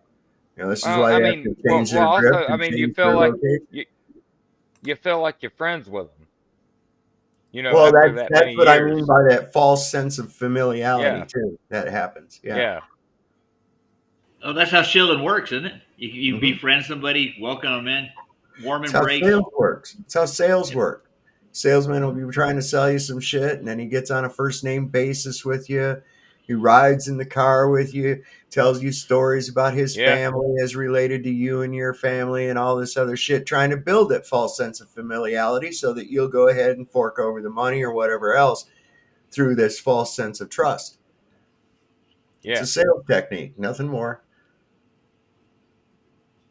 And they don't have any feelings or anything vested in any of this at all. This is their living. This is what Because they're sociopathic entities. Yeah, but it just really sucks because you think you can trust these people, and like they just showed us that they don't trust nobody. We can't, man. And that's how I kind of feel at this point. I'm not trusting anybody. Well, how do you think like John D. Rockefeller got the name the devil? He'd come in, he'd sell his snake oil and leave town, and trust him. They Devil Bill. Befriended him. Devil Bill. That's how he got the name. Yep.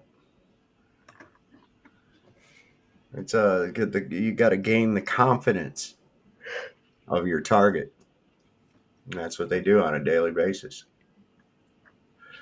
That's why it's like you have to rely at the end of the day. What do you think? Not what did somebody else think and you might have agreed with. What do you think? Run it through your own logic sensors. Run it through your own bullshit detector. And don't be afraid to go, hey, this don't fucking make sense, even if it goes against the grain. I always do that. Like, trust me, I always do that. I mean, got to stay ahead of the game. Damn, I mean, like, I like all of you fellows, especially everybody on this panel, like Roger, Flats, everybody here. Well, I've had a few people that meet me in real life. I'm gonna go ahead and tell you, and I'm the same on here as I am off here. I'm just me. Yeah. Yeah, and I think you are very genuine. And if I was gonna go meet somebody off of anybody on here, I think you would probably be the one most trustworthy. But to be honest, we can't even really truly trust each other because of the fact that I met a fella off the internet I followed for like 3 years, and he was from California, and they moved to Arkansas, and I drove up. I live in Georgia, and my other buddy lived in Texas, and we drove up to Arkansas, and we helped his family move into his house. And like a year ago, all of a sudden that guy just like turned on us. Yeah, guys, I have dropped some links if you really want to learn about the system and how they can attack you.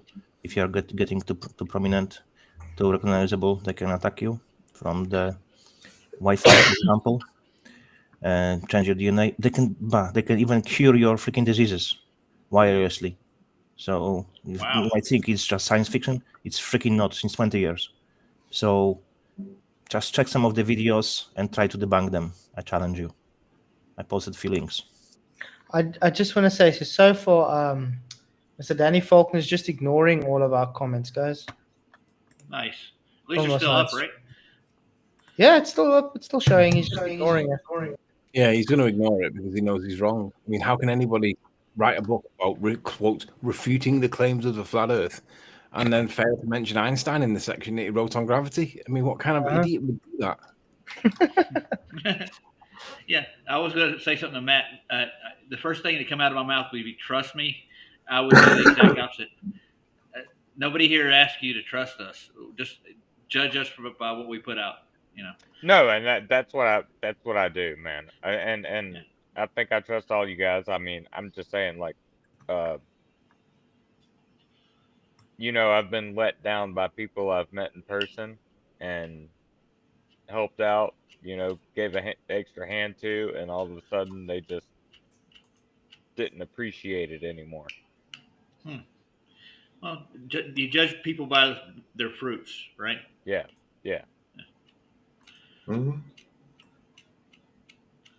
You can have a very lovely fig tree, but if it produces bad fruit, then the tree's not really a good tree. It's only just looks like it's a good tree. Mm-hmm. Yeah. One of those in the garden somewhere. A Patankin tree. I like a Patankin. It's not even real. God bless it. If you eat this fruit, you'll be all right. They lied to you about what is going to happen. I do have to say, me and the guy from Texas, we're still very good friends and call each other like once a week, every 2 weeks at least. And we still communicate just to make sure we're both doing okay. And I feel like that's fruitful. What? Yeah, I agree with the David statement.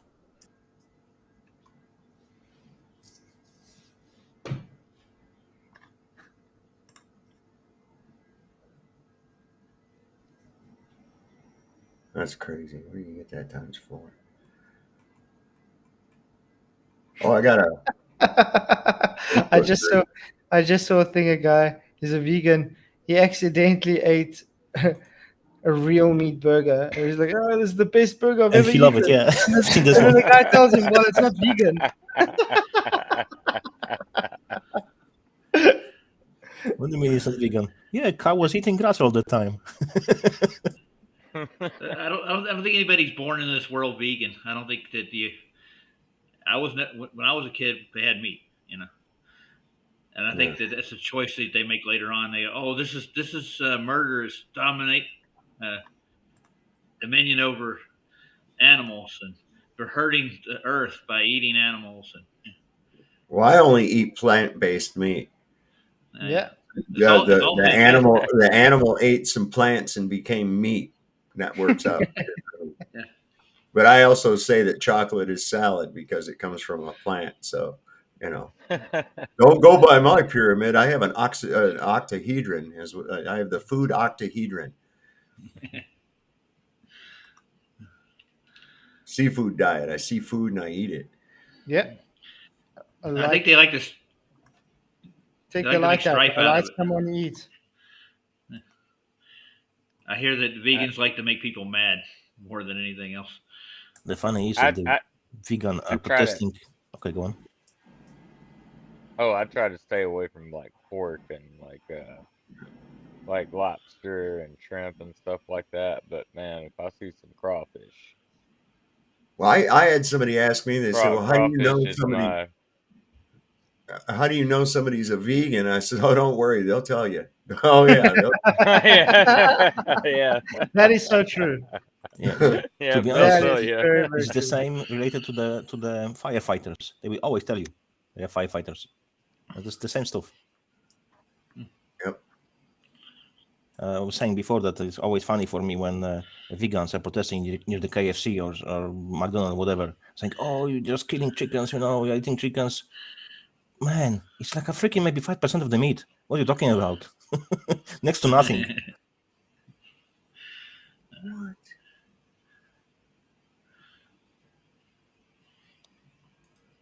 I eat chicken almost every day. I have short video when the farmer is talking, having a conversation with a vegan, some kind of podcast, very short one. I need to find it. We can play it, and she is accusing him of raping the females, so they can have babies and so on. And his response is freaking great. Let me just find it. Hurry up, get that video, Jonas. Get that video. Where's the video? Hang on. I got to hear that fucking sentence again, man. Because I Holy watched crap, man. Yeah, I watched the thing as well where the woman's like, "My dog is a vegan. He only eats vegan food," and someone else throws a sausage down. There he goes and eats the sausage. Nice. I was trying to pull a Duffy. Janos, where's the video? I need to see the video. Where's it at? Come on. Yeah, it takes me a while. Even now, I'm trying to find this particular video. I'm still going to videos, and it's hard to find specific one. I think he knew that in advance.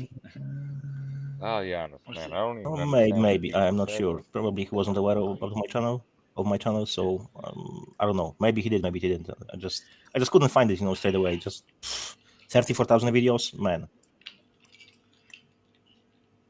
I'm glad he taught us how to fish.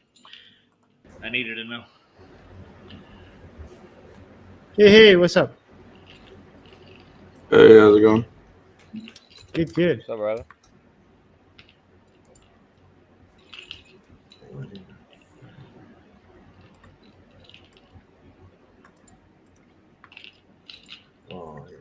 Yeah, Red says. Man. Yeah, Red says, "I'm behind in chat, but the lawyer has no first-hand knowledge of her complaint on you. He has no equity in the case." Correct. Hey, Mark Sargents in chat. What's up, man? Oh, Mark's here? Hey, cool. What's up, Mark? Yeah. Mark can come in and we can Hey, talk Mark. about. There's the link, Mark. If you want to come in and talk about, because we've actually talked about it we've kind of finished with it, but maybe he has something to say about it. What's up, Ironworks?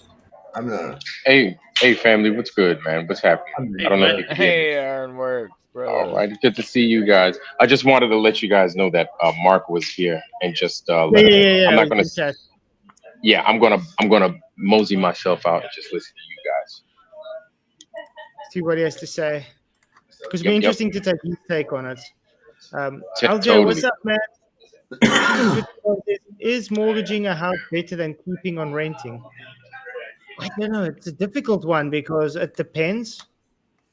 The problem is, like, usually when you buy a house, the government can still take the property from you anyway. Oh, yeah.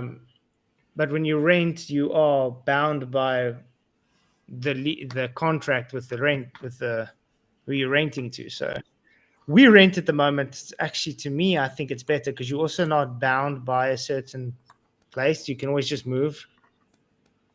When you buy, you got to try sell the house as well. If you move and whatever, so it makes it difficult. Hey, Mark, what's up, man? What's up, Mark? Hi, guys. How's it going? Yeah, we like kind of spoke about it for the first hour, but that's like 40 minutes. I'm sorry. I was outside. I had no idea you were doing this, and then all of a sudden, David Weiss is like, "You should get in there. They're talking about you." It's like, what? Okay. Yeah, because we were like trying to figure out, because to us it seems almost like they're trying to bluff you. You know what I mean? Oh, I mean, again, I'll be talking about this at length on my show on Tuesday. I'm dedicating the entire show to it. It's going to be called Bigger Drama, and it is absolutely a bluff. It is, in fact, I don't mind saying it on this thing because hell, I'll be repeating it. This will be my dry run for Tuesday. Depending on how long you want me to talk. This has Patricia's fingerprints all over it, despite, I don't know if you showed it on screen, and it's fine if you do, and I don't really care. If anybody wants, yeah, we didn't show it because we didn't want to show the personal details and stuff, so we rather just spoke about Oh, no. I mean, my address, I dox myself in every video description I do. My home address, my phone number, everything. I put it out there because I don't want, no one's going to get to dox me, ever. If somebody actually says, I doxed Mark, it's like, clown, I've been doxing myself for a decade. So whatever. So, no, you can put whatever you want, and feel free to share that with everybody. If I ever get the hard copy, because that's the electronic PDF form, and they also send it either registered mail or FedEx, because you're supposed to sign for it, right? It's a cease and desist letter. Yeah. Cease and desist letters. I'm sorry I didn't listen to the first hour because I was outside, but they are basically shots across the bow. That's all they are. They mean nothing. There's no legal consequence. You don't have to respond to them. You don't have to do anything. It is just somebody on their side saying, stop doing what you're doing. Here's our demands. And you probably saw that demand was in all caps, multiple times. And I had an exec tell me years ago, a guy I learned a lot from in the software industry. He goes, cease and desist. He goes, I don't even bother with those. You either sue or you don't. He goes, cease and desist, what does that even mean? You're going to threaten to sue? That's worthless. However, in this case, it almost looks like, and if you read any part of it out loud, that's fine. I can summarize it, though, for you pretty quickly, which is there's three demands, right? One is, you are not allowed to speculate on what we may or may not have been doing. Okay, sure. 2, any video that you have even hinting at sort of speculation needs to be pulled down immediately on all platforms. Okay, that sounds reasonable. And 3, and this is the kicker for me, because this is Patricia all over the place. And again, my show is on April 1st. My show has nothing to do with April Fool's Day, which is going to be weird.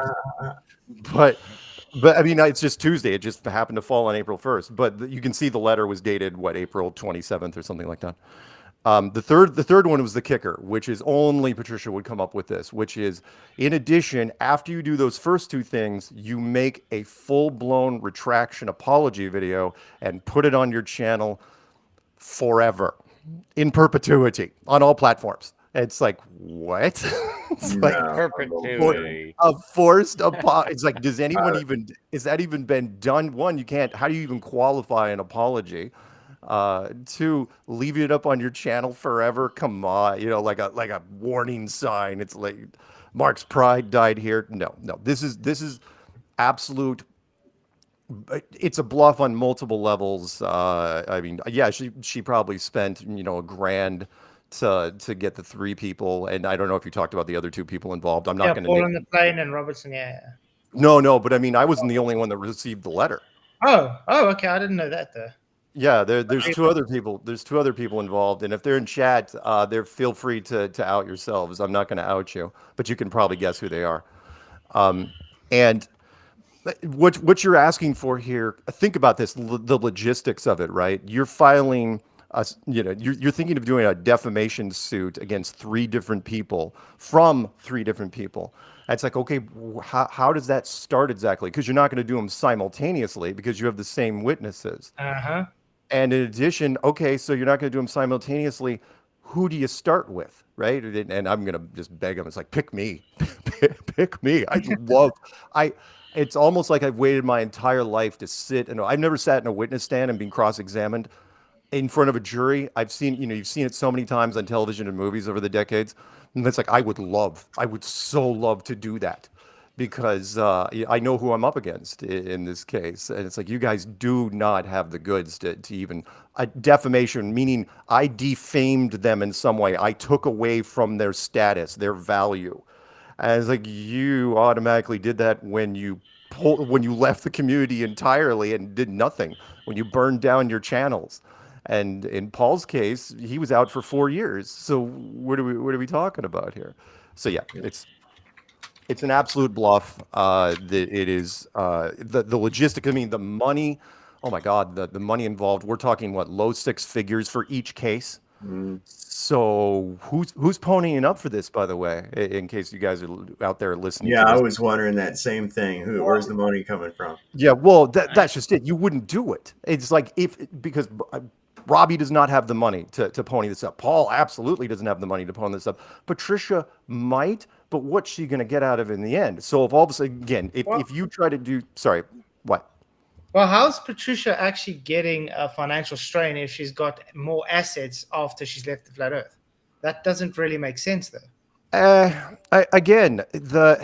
What I implied, and now I have to treat myself like I'm actually like this video is going to be watched by a jury later, which is totally fine. In some reference to the case. The picture again.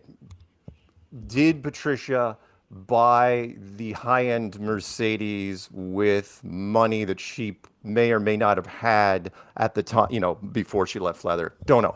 Her money's from inheritance. Both her parents died when she was relatively young, and so it was a sizable estate. So she hasn't worked for years and won't ever have to, as far as I know.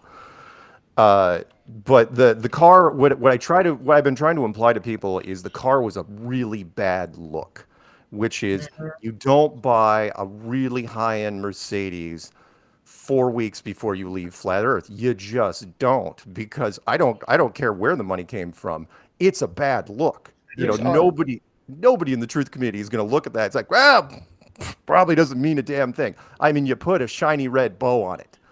Which, by the way, why would you do that? You only put bows on cars when you're giving it to people. Usually, it's when a guy gives a woman a car. It's like, oh look, here's it. Usually at Christmas, that's when you put a shiny red bow on it. So it was bad. But the point I'm getting at here is, if they decide, and they're not going to do it, to run 3 successive defamation suits, right? Because again, you can't do it simultaneously. Because the logistics would be a nightmare. Three judges, 3 juries. I mean, the same witnesses. How does that work? And who do you start with? And once you do that, it's like, okay, again, where would the money come from? Because 2 of those 3 people absolutely couldn't even afford one of these suits. Defamation suits are one of the most expensive suits you can do. They're extremely hard to win.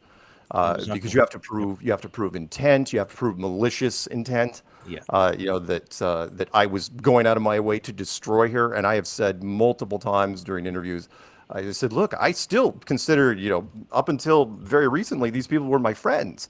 I don't hate them. And look, everyone, I mean, you guys probably don't have a price, but many people have a price. And whatever it was, do I think they were acting very suspiciously and took it? Yes, I do. Do I have a right to say that? Yes, I do. I mean, half the internet speculation and hearsay and rumor and innuendo and all that stuff. So the scope of the implications of this case in general are a nightmare. Any judge that looks at this, that comes across his desk, would break out in a cold sweat, because you can't take this case. I mean, it goes into free speech, goes into censorship, goes into all sorts of fun things that you just don't want to do. And so that's where I am. So I'm considering it's a bluff. I think it's a last ditch effort on their part to just throw it out there. Lots of people get spooked when they see a lawyer's letterhead. There's people that freak out. Shot across the bow is still a shot across the bow, and some people are going to react badly to it. For me, I'm just going to point and laugh at it, but I can't speak to the other 2 people that are getting these letters. Who knows what they'll do? I mean, they may counter with actual legal action. Have you guys thought of that? And by the way, I don't think poor Paul Paul, I think, is just being drug along for the ride. This for me is 90% Patricia. Anyway, sorry, I'm rambling. That's not Hey, a can I ramble. can I can I ask you about that real quick? Yeah. Man, man, I heard Paul kind of got screwed out of this deal. Is that true or not? Paul, okay. Lost ass. Paul still was. Look, Paul wasn't without sin. Let's put it that way. If you guys followed the Axion thing, all this stuff. I didn't follow it. I didn't follow Okay. it at all. I knew he was in on it, but I heard he got screwed out of it, and I heard he was kind of a victim in the end. Everybody, but I don't know how true lost that is. money. But, I don't know how true that is. Well, okay, everybody lost money on the deal. I mean, come on, Axion died. It was a rug pull, and it was. But did Patricia and Robbie get money out of the end of it? No, everybody lost. Everybody lost. The key. Everybody lost. The thing with crypto is one of the hidden scams within crypto is everybody thinks they are going to get out before the rug pull, including the people that are selling it.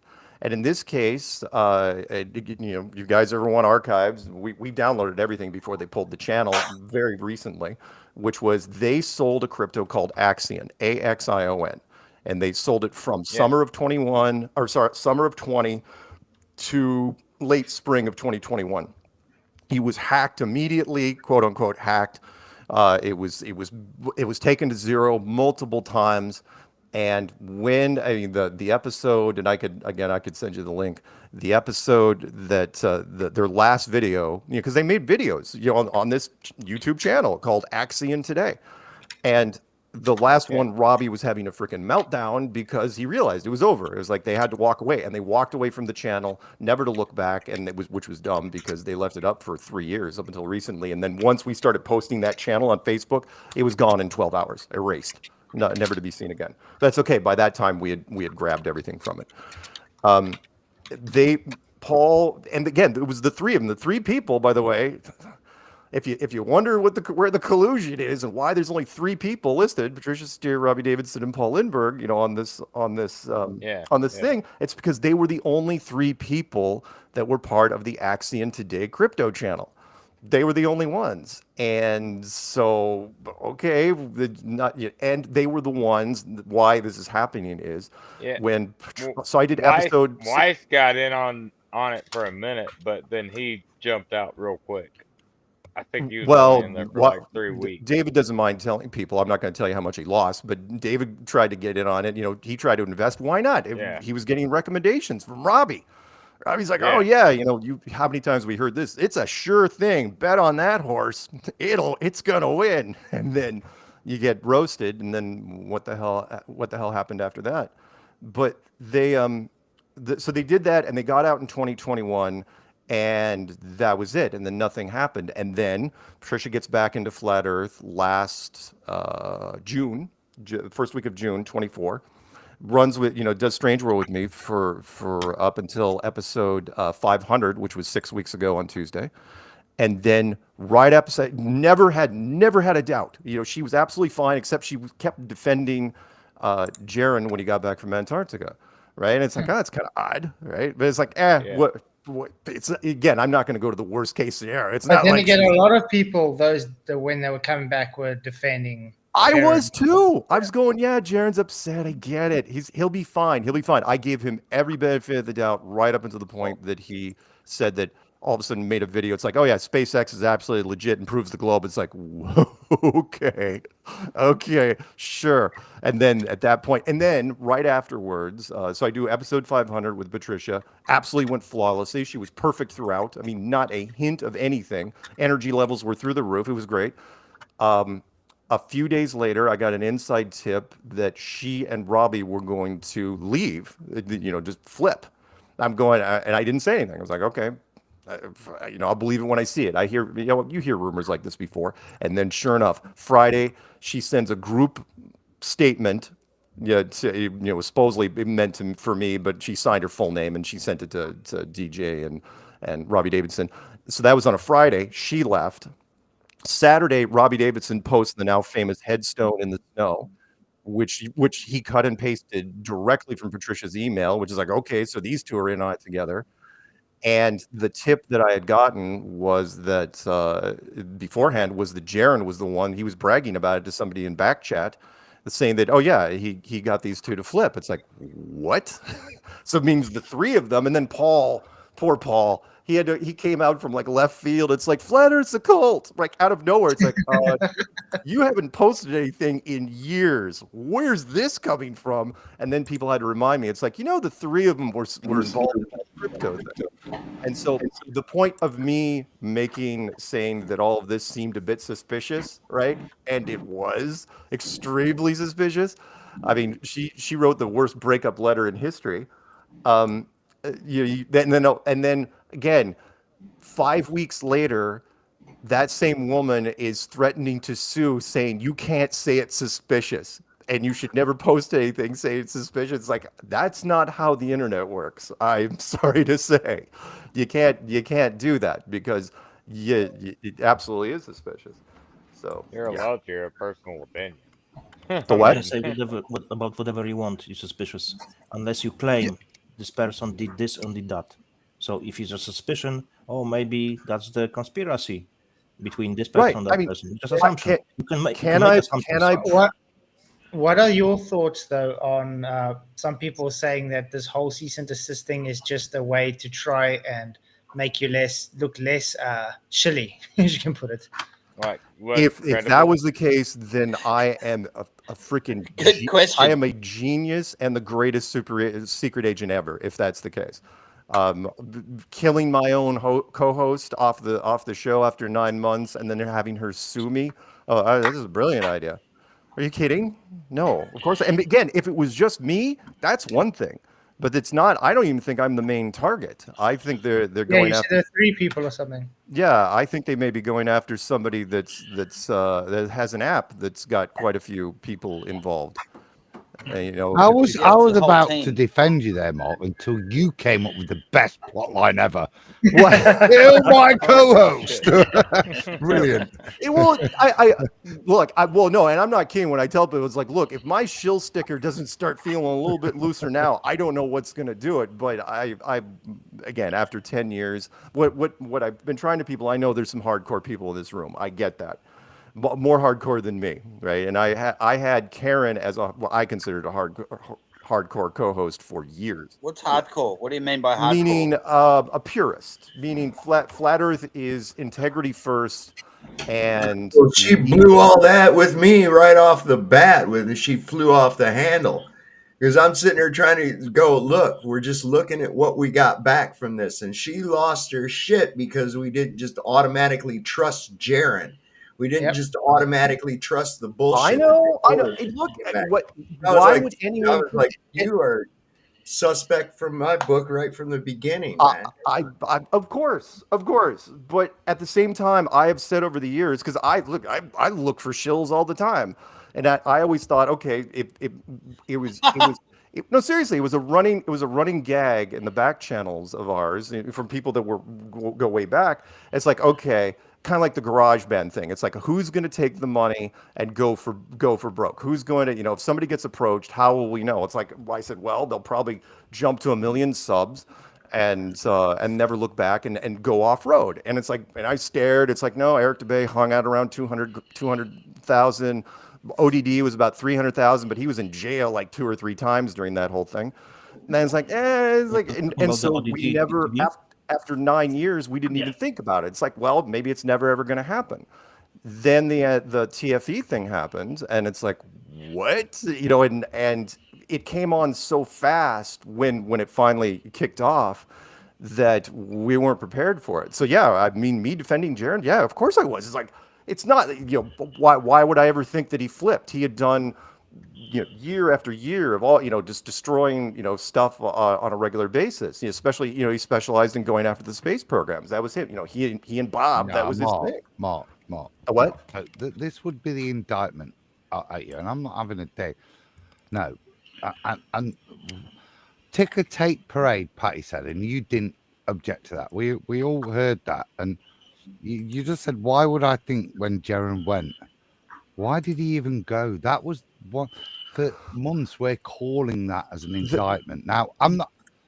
We all have to take. Let me just finish because I'm not attacking you here.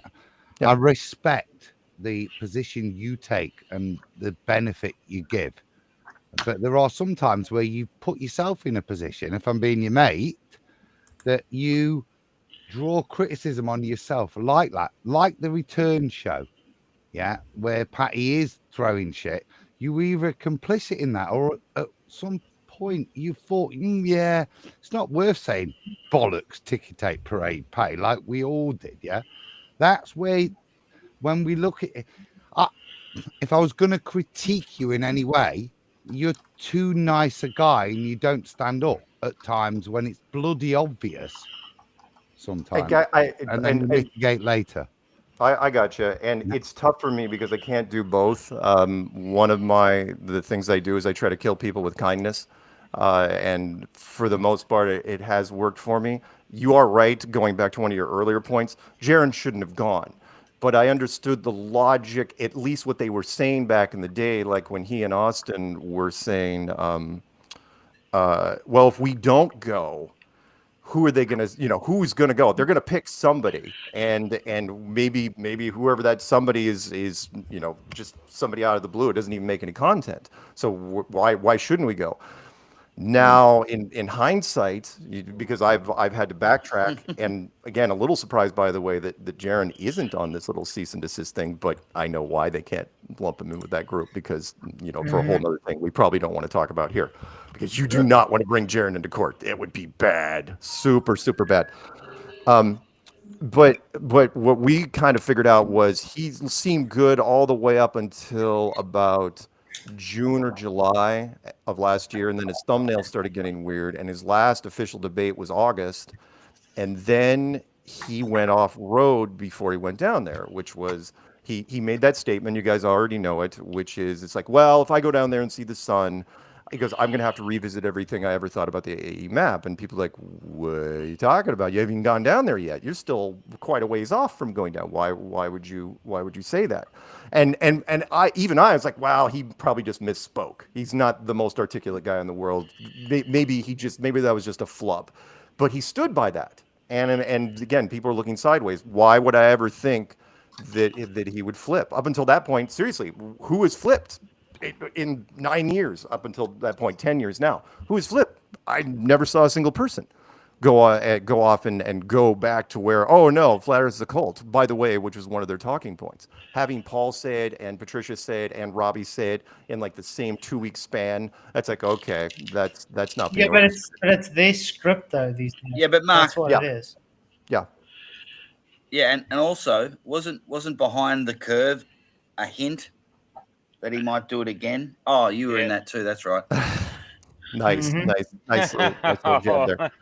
Well, no, in Jaron's case, I did defend Jaron in Behind the Curve because what he did was dumb at the end, which was he brought, because look, I hung out with the director and the editors and stuff. I knew what they were looking for, and they were running on a shoestring budget. I mean, they were maxing out credit cards to make that film because it was a side job. They had regular jobs, and this was Behind the Curve was not supposed to do anything. It was, nobody had any faith in that whatsoever, and including me.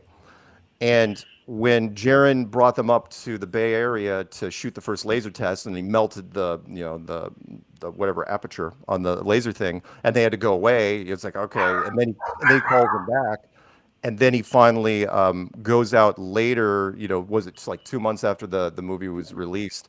And he goes out to that spot, and he's like, "Oh, this is the first time I've seen it during the daylight." Did you say movie? Did you say movie? Yes. Yeah. Well, okay, I thought it was a documentary. Well, fine, movie, documentary, whatever. Whatever. It does.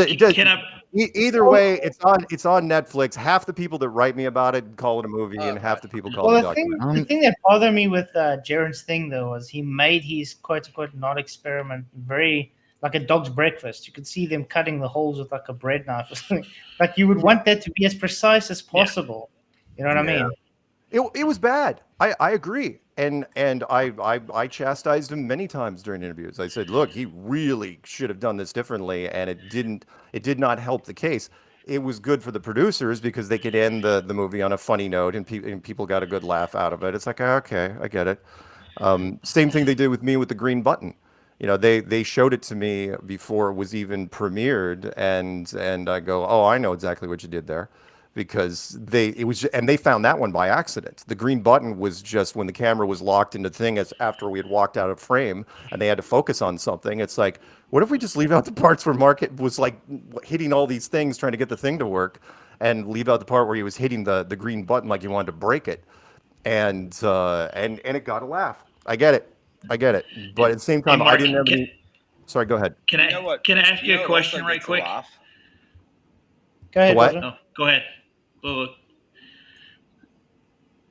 ahead, Roger. Okay. All right. You go, Roger. We warned Jaron before he did Behind the Curve that they were going to try to make it a hit piece, but yet he decided to go ahead and do it anyways. Everybody on FED, including Adam and everybody over here on this side, told him that this is going to be a mock-up, and he went ahead and did it anyways. Was it out of pride, or was he actually making No, it? it's because he's part of it, Roger. It's because he's part of it. He's always been part of it.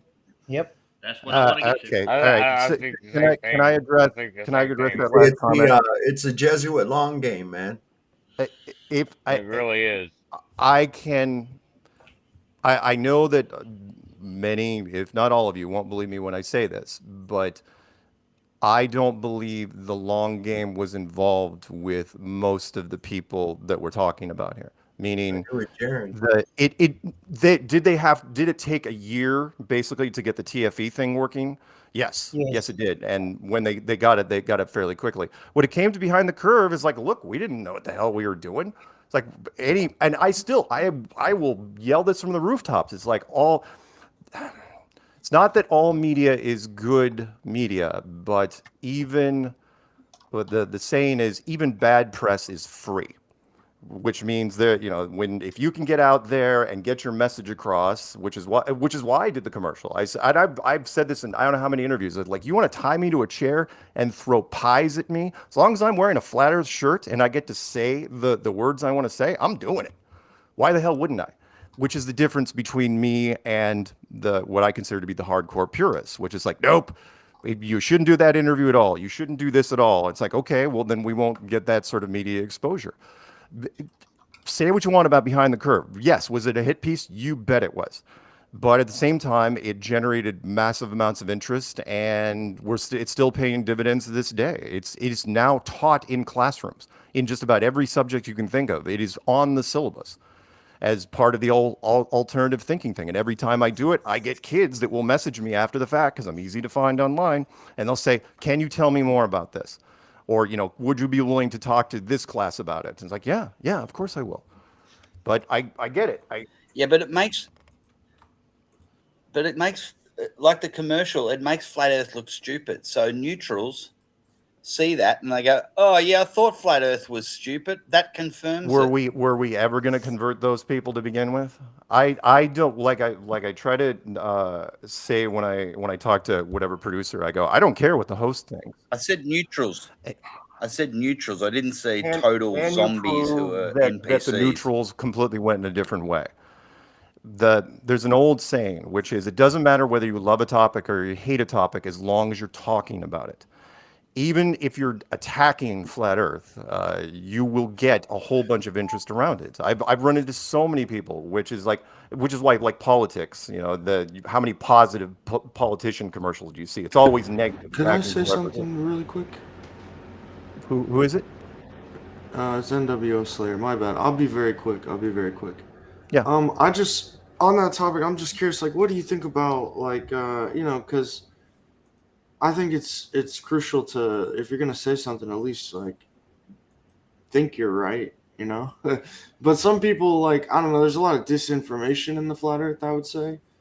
Like, I don't want to name drop, but a lot of stuff in the Flat Earth Society with like, oh, gravity is just upward acceleration. Like, I think that is that's what makes us look stupid. And if they truly, sincerely believe that, that's okay. But I don't think like, we as Flat Earthers should still say, hey, you're in the wrong direction. Like, we shouldn't just be like, oh yeah, if you want to think we're accelerating upwards, that's great. Like, that's totally like not even in the realm of a Flat Earth or a globe. You know what I mean? So I don't. Right. That's all I gotta think say. ridiculous. I think the core points we shoot down, like the upward acceleration thing, we do a pretty good job at shutting that down. I have never endorsed the upward acceleration thing because, well, then you're talking about the whole flat Earth asteroid in space deal, and it's like, nope. That was just an example. So I don't want to claim you said that. Just so you know. No. It's fine. I appreciate it. I was the first person because back in the day, and I've still got my Flat Earth Society card from 2014 because in 2014 I knew nothing. It's like, all right, somebody knows something. Look up the Flat Earth Society. And when I got there, and I realized that it was being completely gatekeeper. There was gatekeepers, and there were trolls. They were gatekeeping it. I mean, literal globe trolls saying, "There's nothing to see here. Go away. There's nothing to see here. Go away. You're not getting into this club." And there was only 500 members of that whole thing. And then that's when I was doing the Flat Earth Clue, as I mentioned that. And I said, don't anybody go to the Flat Earth Society. And then people came back to me later. It's like, yeah, but you have the Flat Earth Society card. It's like, yeah, but I was the one that told you not to go there because somebody had to go in the club and figure out what they were about. Do you know that they actually deny that now? What, that I'm part of the thing? No, the upward moving Earth. Like they. Oh, well, I would hope so. Like they deny that now. Sure. Yeah, they've changed it. Yeah. But the thing that people always, and I've actually wanted to ask for a long time now because I don't know if you've done this as a joke, like the masonry link between you said your family's always been into Freemasonry. Right. Yeah. That was absolutely serious. And again, that was me doxing and being as transparent as I could with everything about me. It's like, yeah, there were Masons in my family. You bet. Did I ever join? Nope. My father never joined. My uncle never joined. It seemed to be a generational thing. It died with my grandfathers. And it was part of the speech for Flattoberfest because it was something weird that I never could figure out. My grandfathers, that they knew each other as they were pen pals as kids.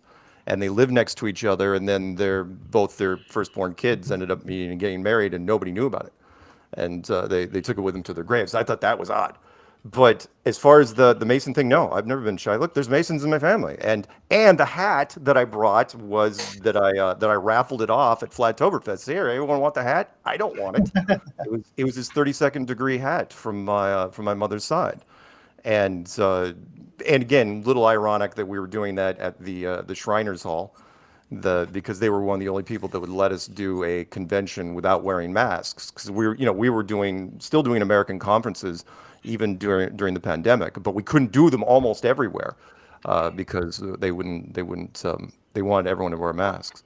But we were talking about a few years ago, and what was that? North Carolina. Man, yeah. Flattoberfest was always held. Yeah, I was there. I was there, man. Yeah. Oh, when I did the hat. Yeah. Yeah. Again, I have never. Man, that was a really fun day. Fun couple of days. But yeah. I loved Flattoberfest, mostly because I didn't realize everybody in the East Coast drove to those things, but it was fun and I enjoyed it. And yes, Zulu One, God rest his soul. He was the one that made up the 33 T-shirt, and again, we were just having fun with it. Which is, and I know it's like Aaron must be serious all the time, but if I don't have brief moments of levity, I'm going to go insane doing this. So that's why I do what I do, and I don't mind doing the lighter side of thing. If you guys think it makes Flat Earth dumb, that's fine. Agree to disagree, because I think humor is a fantastic teaching tool. So that's just one of the things I do. There's a lot of. Can I bring up the sports bet ad again? Yeah, sure. One sec, Adam.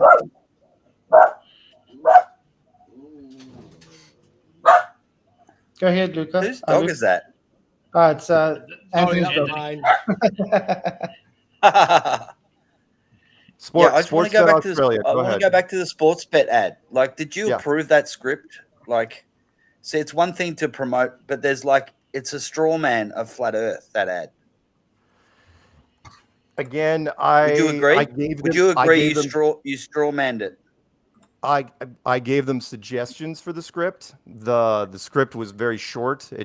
We did the whole thing in I think 9 hours. It was the easiest thing to ever to do.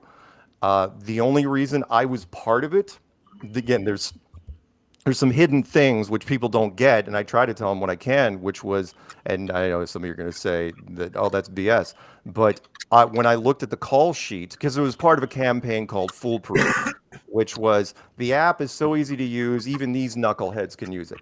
And again, fine, if you want to use Flat Earth, it's still a topic, and it worked because I was on buses and billboards and crap in Australia, and it was a television commercial, and people called me out on it and said, "Hey, you're on television during Australian football games or rugby or whatever they do down there." But no, I don't. Again, I don't regret it because it generated a lot of media, and I didn't have to compromise the overall theme. And again, they asked me the to do it. script. Yes. But when you saw the script, didn't you think, oh, hang on, like at least you've got a couple of grabs, you've got a couple of lines, at least get something truthful out there. Like, would you remember the line? Mark Sargent says the moon landing is a hoax. And then you come in. The movement itself is a hoax. Yeah. Technically, the moon is a hoax. Yeah. Yeah, it's funny, look, you know, but I agree. It is funny, but it's still. Was it great? No.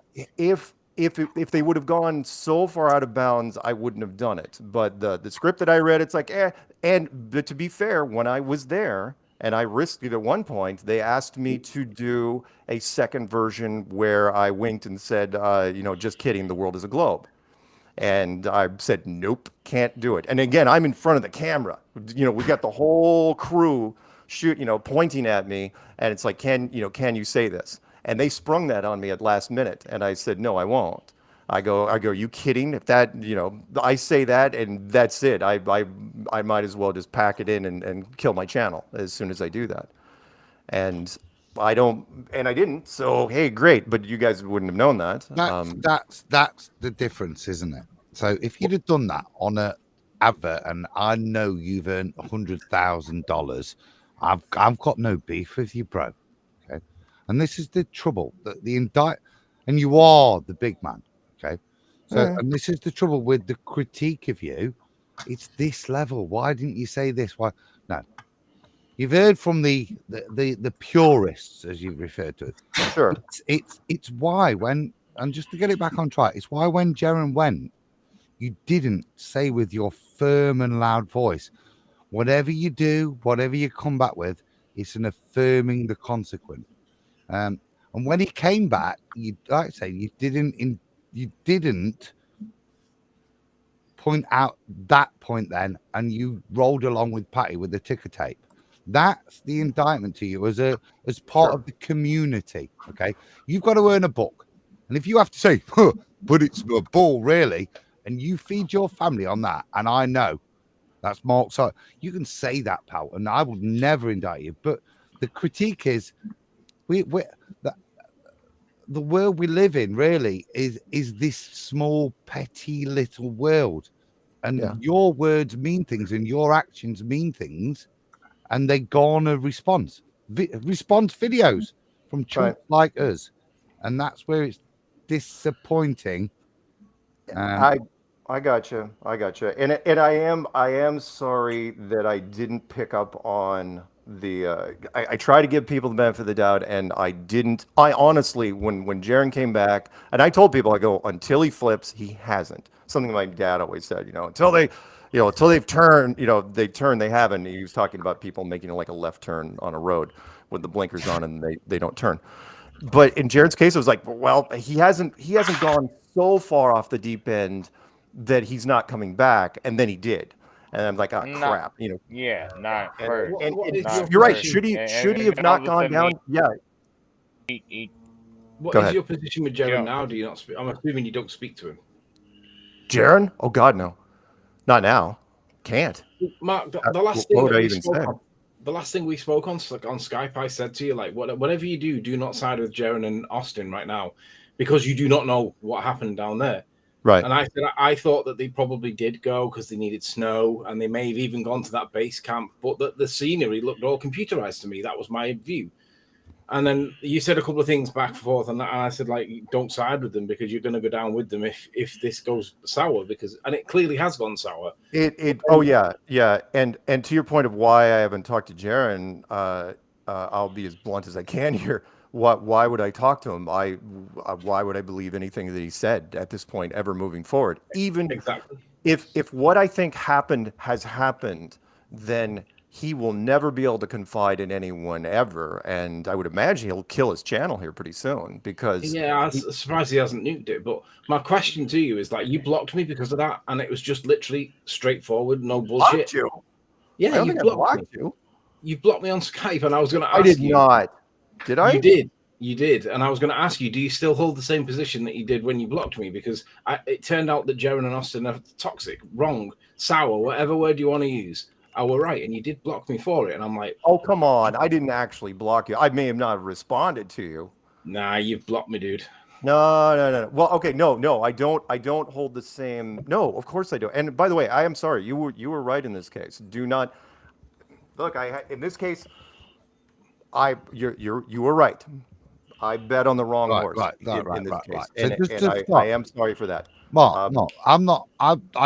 The reason I made the comments in to be an apology, it was to get the point of recognition. So because you judge a man by his fruits, and I've defended you, yeah, and I would continue to do so because your fruits are beneficial to the community.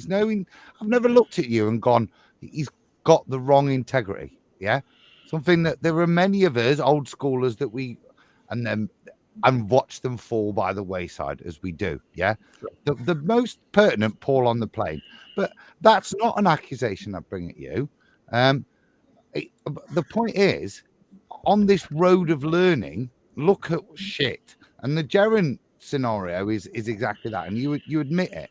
So moving forwards, how do us guys unify a bit more and make sure we're presenting a message that helps the whole of the community, that isn't you being a little bit too British and polite and not saying what you should say? Well, okay.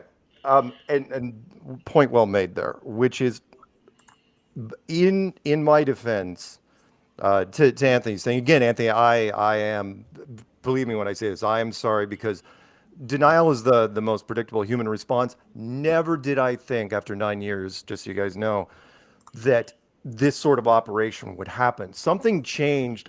Maybe it was part of the crypto thing, and maybe when the SEC got involved or whatever other agency group got involved, there was a bigger budget, or they treated us harshly because this was stuff that this was on a level we hadn't seen before. TFE, in my opinion, just so you know, was was hundreds of thousands of dollars or pounds, depending on where you are, being spent for one reason and one reason only, which was it had nothing to do with the 24-hour sign. It was it was to give whoever it was down there, in this case Jaron, a reason to flip. Without it, if he just flipped on his own without the trip, it means nothing. No one would even buy it. Well, did you see Peepering put out a video that he had predicted Jaron flip-flopping on a video 2 years ago? Me too. I mean, I've done it like a year and a half ago. When TFE got announced, I already said Jaron's going to use it as an opportunity to flip. Okay, let me just and it's very possible. I mean, did they get to him? Before TFE was even announced? Very, very possible. Duffy. By the way, Duffy's. You guys probably already knew this. Duffy's no mastermind. No. He's just a spokesperson. Yeah, he's just the guy. Yeah, he has a pastor, my ass. What was the name of the girl who said that? He's a salesman. He's a salesman. Pure and simple, he's a salesman. Well, can I just rebut that one back? You said that the reason why that TFE happened was to give somebody a backdoor out or a way out. Right. It wasn't. The reason why it happened was because they found out that they were able to fake. They know how to do it so that it looks more credible than ISS footage that NASA, and it does. It looks more credible. But in the same way that parachute landing with the capsule on it and the dolphins swimming around them, you That look at piece that, of and crap, anybody yeah. with any discernment whatsoever knows that that's intrinsically fake. They've just done the same thing, passing it off as though it's real world. That was the reason why it was done. It's just the guys that went with them were the fall guys, and that could have been you. It could have been Nathan. Oh yeah, and anyone. I mean, I was never going to go because it meant nothing to me. It's like the sky doesn't prove the ground, so why the hell do I care? And plus, nobody gets into FE because of the sun. So no. And I threw that out there many times. I go, you don't want me down there. I'm sorry that Austin and Lisbeth had to go. Why is she the co-host on your show, Elizabeth? Oh, you haven't heard? No. Oh no, she left. She got in a car accident, and I haven't talked to her since. She got broadside. Oh, broadside. Yeah, she got broadside, and all her airbags went off, and she missed a week because she said her facial bruising hadn't healed up yet.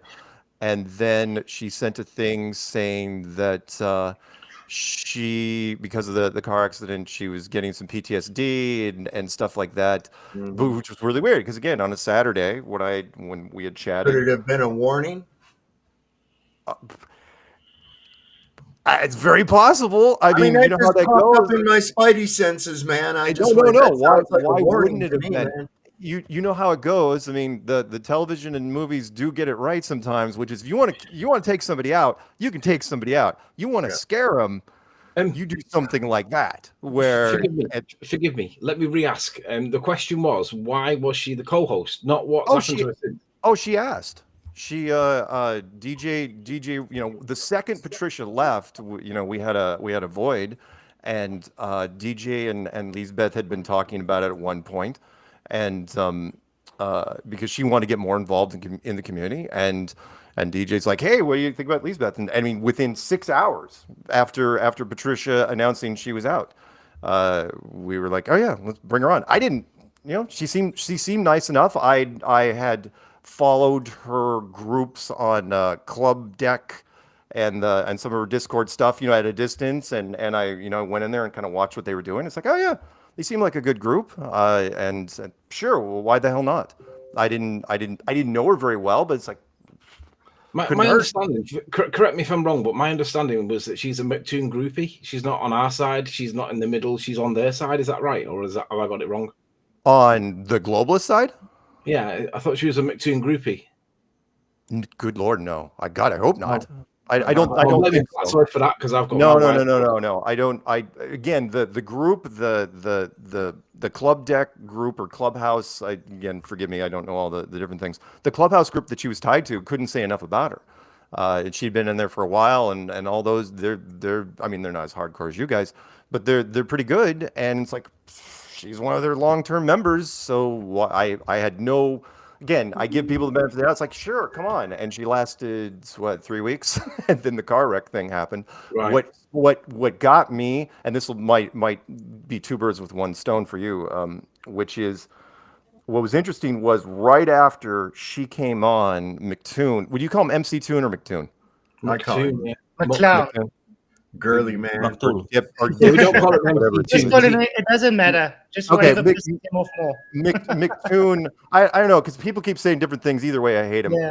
McToon actually went out of his way during a live stream to say how disappointed he was, talking straight to her through the camera and saying how disappointed I am that you're on Strange World, and Mark's just using you as a piece of pretty furniture, and he doesn't respect you, and blah blah blah, and at that, and she went off on this freaking rant.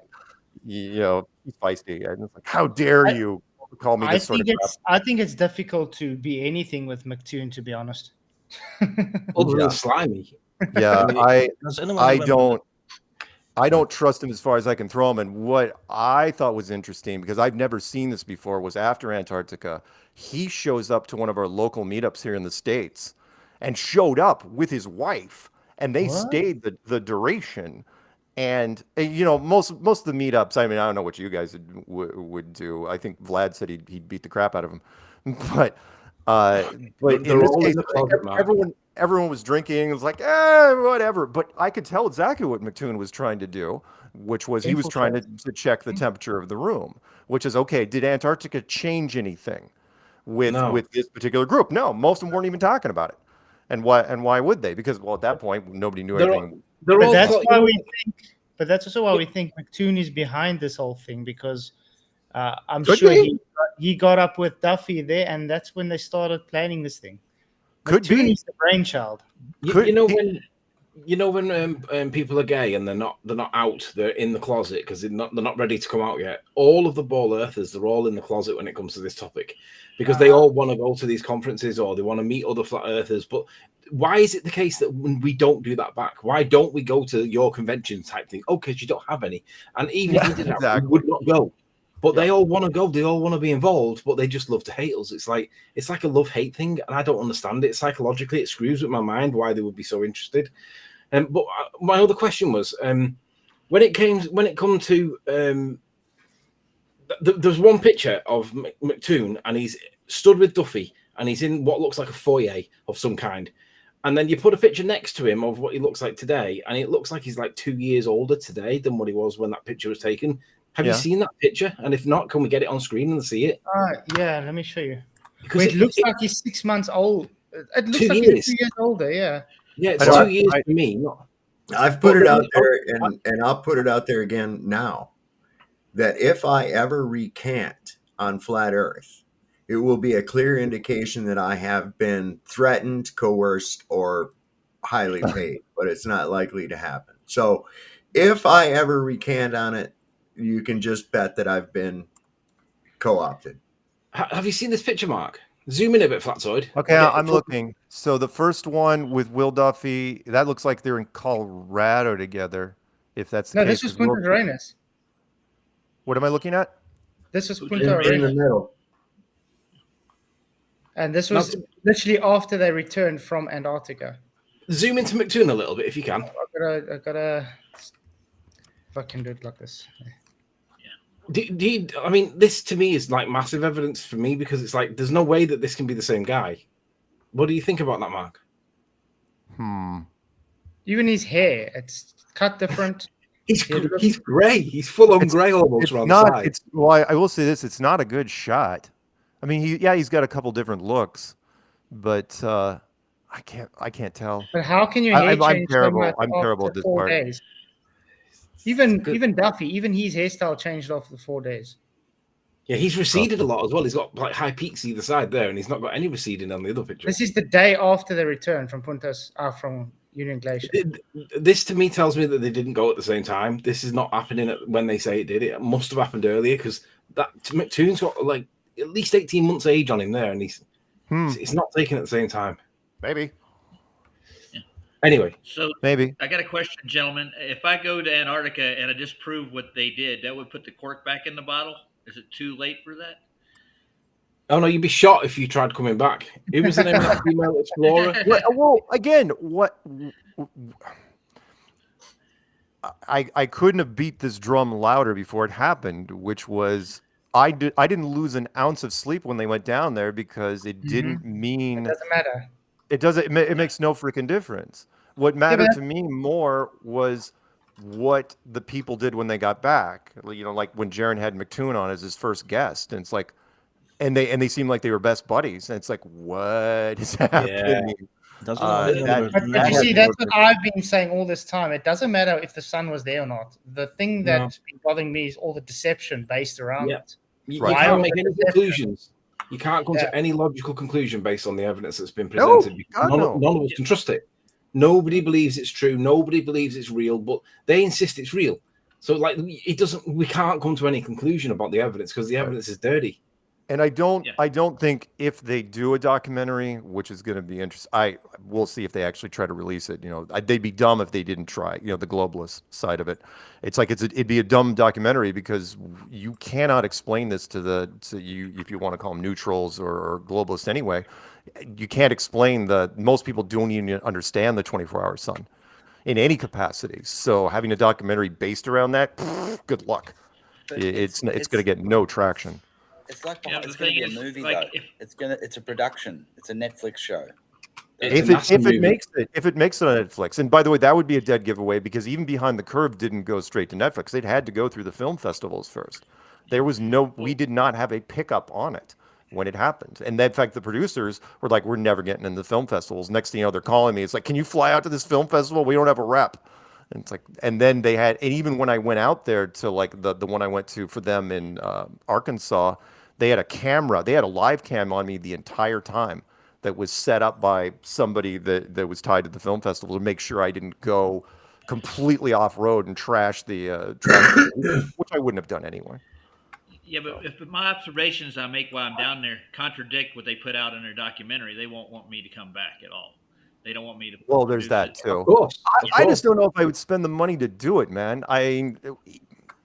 If you went down there and came back and saw exactly what was on film, what would the statement be, and what sort of traction would it get? Other than, by the way, you would put yourself in the line of fire because people would then think you were compromised. Does anyone remember the name of the girl who said that she was speaking with Geran before he's gone to the so-called the final experiment, and she said that he was saying that after he's coming back, he will be speaking a different way? Oh no, that was well, okay. There's two things there. I think that was Lisbeth in both cases. Right. And what the more interesting part was when they were coming back. And they were splitting off to go to their relative cities on their way back. He put it in text. He was basically still trying to form some sort of bond with her because she's cute. That don't hate me because when I get back, I'm going to be going in a different direction than you and Austin. And she had no idea what it meant. I wouldn't have known what it meant either. It's like, what are you talking about? What? And he didn't specify when he did. And then he gets back, and all of a sudden, it's like, oh no, globe's the way it's at. So, that alone was very damning. And it wasn't a phone call. It wasn't a conversation. It was in text. We have the receipts on that. Well, guys, I was going to actually do a full live stream of the 24-hour sun, which they didn't provide for us. That would be my goal, period. Sure. That you wouldn't be able to, I faked it kind of thing. Or right. It would be the truth. That would be exactly what I would be presenting. Cool. And you know what, Roger? They don't. Let's just say it does happen. You videotape that and do a live stream. Mm-hmm. The way this, and you and I, we've spoken a lot on your stream. If that's the case, it actually debunks the globe and heliocentrism because the direction of the sun, the anti-clockwise nature of the sun, if it is the case. So either way, they don't want you going down there. They don't want they don't want the truth. Either way, it doesn't look good for the globe. Well, I'm all for the truth. Yeah, because it would show a local sun. It'll show a local sun. Yes, exactly. Flatzoid, exactly. But that's what I say. It doesn't really matter if the sun's there or not. It's, to me, the issue is all the deception around this. Sorry, one more thing. Don't undersell this, which was if you go down there, and again, it's your money, of course, however you want to do it, but the chance of cloud cover is high. If you're on the ball side, it's not. Well, yeah. Not when Duffy's there. I know, which is what my point. Which is, if you get down there and you get cloud cover, you're going to be pretty upset because then you're just rolling dice, and seeing hopefully you get a good roll. But one of the things I was saying early on is that they're going to have contingency plans. Like, let's play devil's advocate. Let's say there is a 24-hour sun there. Like in summertime, where I'm from, down in the south of Australia. To get a cloudless day, even in summer, I can't remember it happening. So when I saw that 24-hour sun that they had, and it was just crystal blue all day, I'm like, okay, well that's faked. Well, while we were looking at the live stream and looking at the weather reports, the weather reports was talking about cloud. Yeah, there was. Because we were obviously, when they were at Punta Arenas, we were all talking about what are the chances of them actually getting a break in the clouds, and it was thick cloud all the time. And when they get there, they're showing basically clear blue skies as though it's Hawaii. They're walking around with no top on. I'm like, come on, they're trolling, right? Yeah, 100%. Yeah. And they had Yeah, one Mark. shirt on, shirt off, shirt on, shirt off, like the black and white checkerboard. And stuff. to mention Duffy's CIA apparent bodyguard. Given that this is like we're at the end of March now, Mark, when was the last time you actually spoke to Patricia? Oh, was episode 500. Literally 6 weeks ago on Tuesday. You've not spoken to her since? Again, not a peep from her. That, by the way, which is a whole nother thing. She went from episode 500 to I'm off the show, I'm out of Flat Earth, I'm out of the truther community, goodbye, vapor trail, and not a phone call, not a text, nothing. And when I was lighting her up during the interviews where I was saying, hey, doesn't that seem a bit suspicious to everybody? Nothing from her. And then 5 weeks later, lawsuit. And yeah, it's like, okay, sure. That seems natural. You know, cover up it's like the fact that I'm saying it's suspicious by attempting to sue me, which wouldn't be suspicious at all. Which is why I'm going to beg her on Tuesday to take this to court. Please. I think what's happened, Mark. Well, that's the thing. If you have a relationship with someone, at least have the decency to say, well, you know, I'm kind of changing my mind. I'm going to get out of this for a while. But nothing, like you said, it's just literally just cold cut you out. Oh, yeah. Who signs a breakup letter with their full name? This doesn't happen. It's the worst breakup letter ever. And to the point, and Anthony will get this, which is what bothered me was in that letter, it said, I think it would be a great idea if you read this on air. And it's like, well, okay, when would you ever support airing laundry on air? And then Jaron, who hadn't Skyped me in 2 years, his opening line is, why are you afraid to read Patricia's letter on air? And I didn't respond to it. What I wanted to say is like, one, why do you have it? And two, why do you care?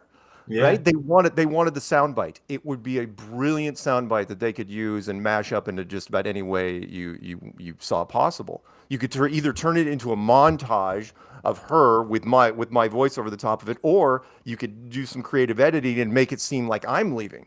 And it's like, oh yeah, I will never read that thing on frickin' air, just because she asked. So yeah, it was bad. One last question, and then I'll step aside. Obviously, Bob Nodell's death was kind of unexpected for a lot of people, and take that how you will.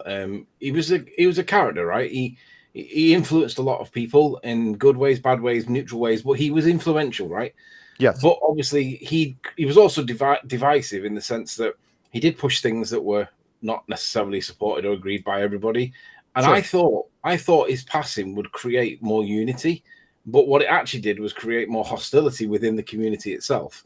But now this event, I'm looking at this with a silver lining around the grey cloud, and I'm thinking maybe there could be a little bit of unity here, because obviously we're all accused of being, on the one hand, we're accused of being an echo chamber when it suits, and equally we're flat earth falling apart when it suits them as well. So we're screwed both ways. But do you see a future in terms of some element of unity now? This has happened and we've got rid of the shills, or do you see there's still going to be factions where we're all kind of like, oh well, the Americans are doing this and the Brits are doing that, and I swear to God, you could have been a journalist in another life. Your questions are so well thought out. You're exactly right on the first one, which is no, seriously, I've done a bunch of interviews, and most of them aren't even half as good as that question was. It is what I have seen is it has galvanized the community in a way I hadn't expected, which is, and why wouldn't it? It's like circle the frickin' wagons, because there are actual bona fide, doesn't matter what your suspicions are, there's actual shills in the house now. Yeah, there is, and it's like, what? Seriously, with me, it's like, what, is this actually happening? This is real? It was a shock to my system, to where you didn't see it, but in certain chat rooms, I'm talking to people I haven't talked to in a while, and we're all, just saying, okay, what's happening? You okay? We okay? It was like Invasion of the Body Snatchers. We were like going, okay, are you cool? Are we cool? And we tried to figure out where the damage was. And I'll give you a great example. I reached out after 10 years and actually sent a letter to Eric Dubé saying, hey man, maybe, the olive branch, maybe we should finally because there was a chance we were going to be in a conference together in Europe this year. Maybe. I don't think it's going to happen. But there was a chance it may happen. It's like, holy crap, we may actually get to do this. And he and I actually may talk for once. And I had no problems doing that because it changed my perspective. It's like, okay, we're actually under attack now. I mean, direct where they're using the old ways to attack us, the carrot and the stick. And so, yeah, I believe that, I mean, hell, I'm talking to you guys, and I've done other stuff, and I have no problem coming in here and talking to you guys and answering everybody can, because look, I get fish to fry on a regular basis now. I'm dealing with stuff because now I have to do updates like every other day now with people. It's like, okay, did like everybody that Will Duffy rattled off in that list during the Nathan Thompson interview, can we confirm all those? And yes, we absolutely could, which is a whole nother thing. It's like, why would they give that away? It's like, here's the 8 people or 7 or 8 people that I listed off here. We have them. And it's like, what? And he was batting 1,000%. He absolutely was straight up. In fact, he was outing people that we didn't even know about. Well, who were these people? I'm not familiar with the list. Oh, God, yeah. It was during the first 5 minutes. It was on Modern Day Debates where Nathan Thompson was interviewing Will Duffy. And Will Duffy, during the first part of the debate, turned like the first 5 minutes into a propaganda piece where it's like, there's an exodus coming out of flat Earth, and here are the names so far. But that's the thing that he did when he was debating me as well. Well, it wasn't really much of a debate because his only tactic was trying to poison the well. But he was claiming to be like the flat Earth Messiah. Oh yeah, you guys are gonna love this because I'm not teaching you how to give you fish. I'm teaching you how to fish. And we all just started laughing at him. Would you agree that what this is not actually an exodus at all? It's a purge. Yeah, this people is a planned purge. That's how I see it. The 7 people that I know of are obviously Jaron, Patricia, Robbie Davidson, Paul Lindbergh, otherwise known as Paul on the Plane, Melodome, who I never trusted in the first place, Rose 777, which was kind of surprising.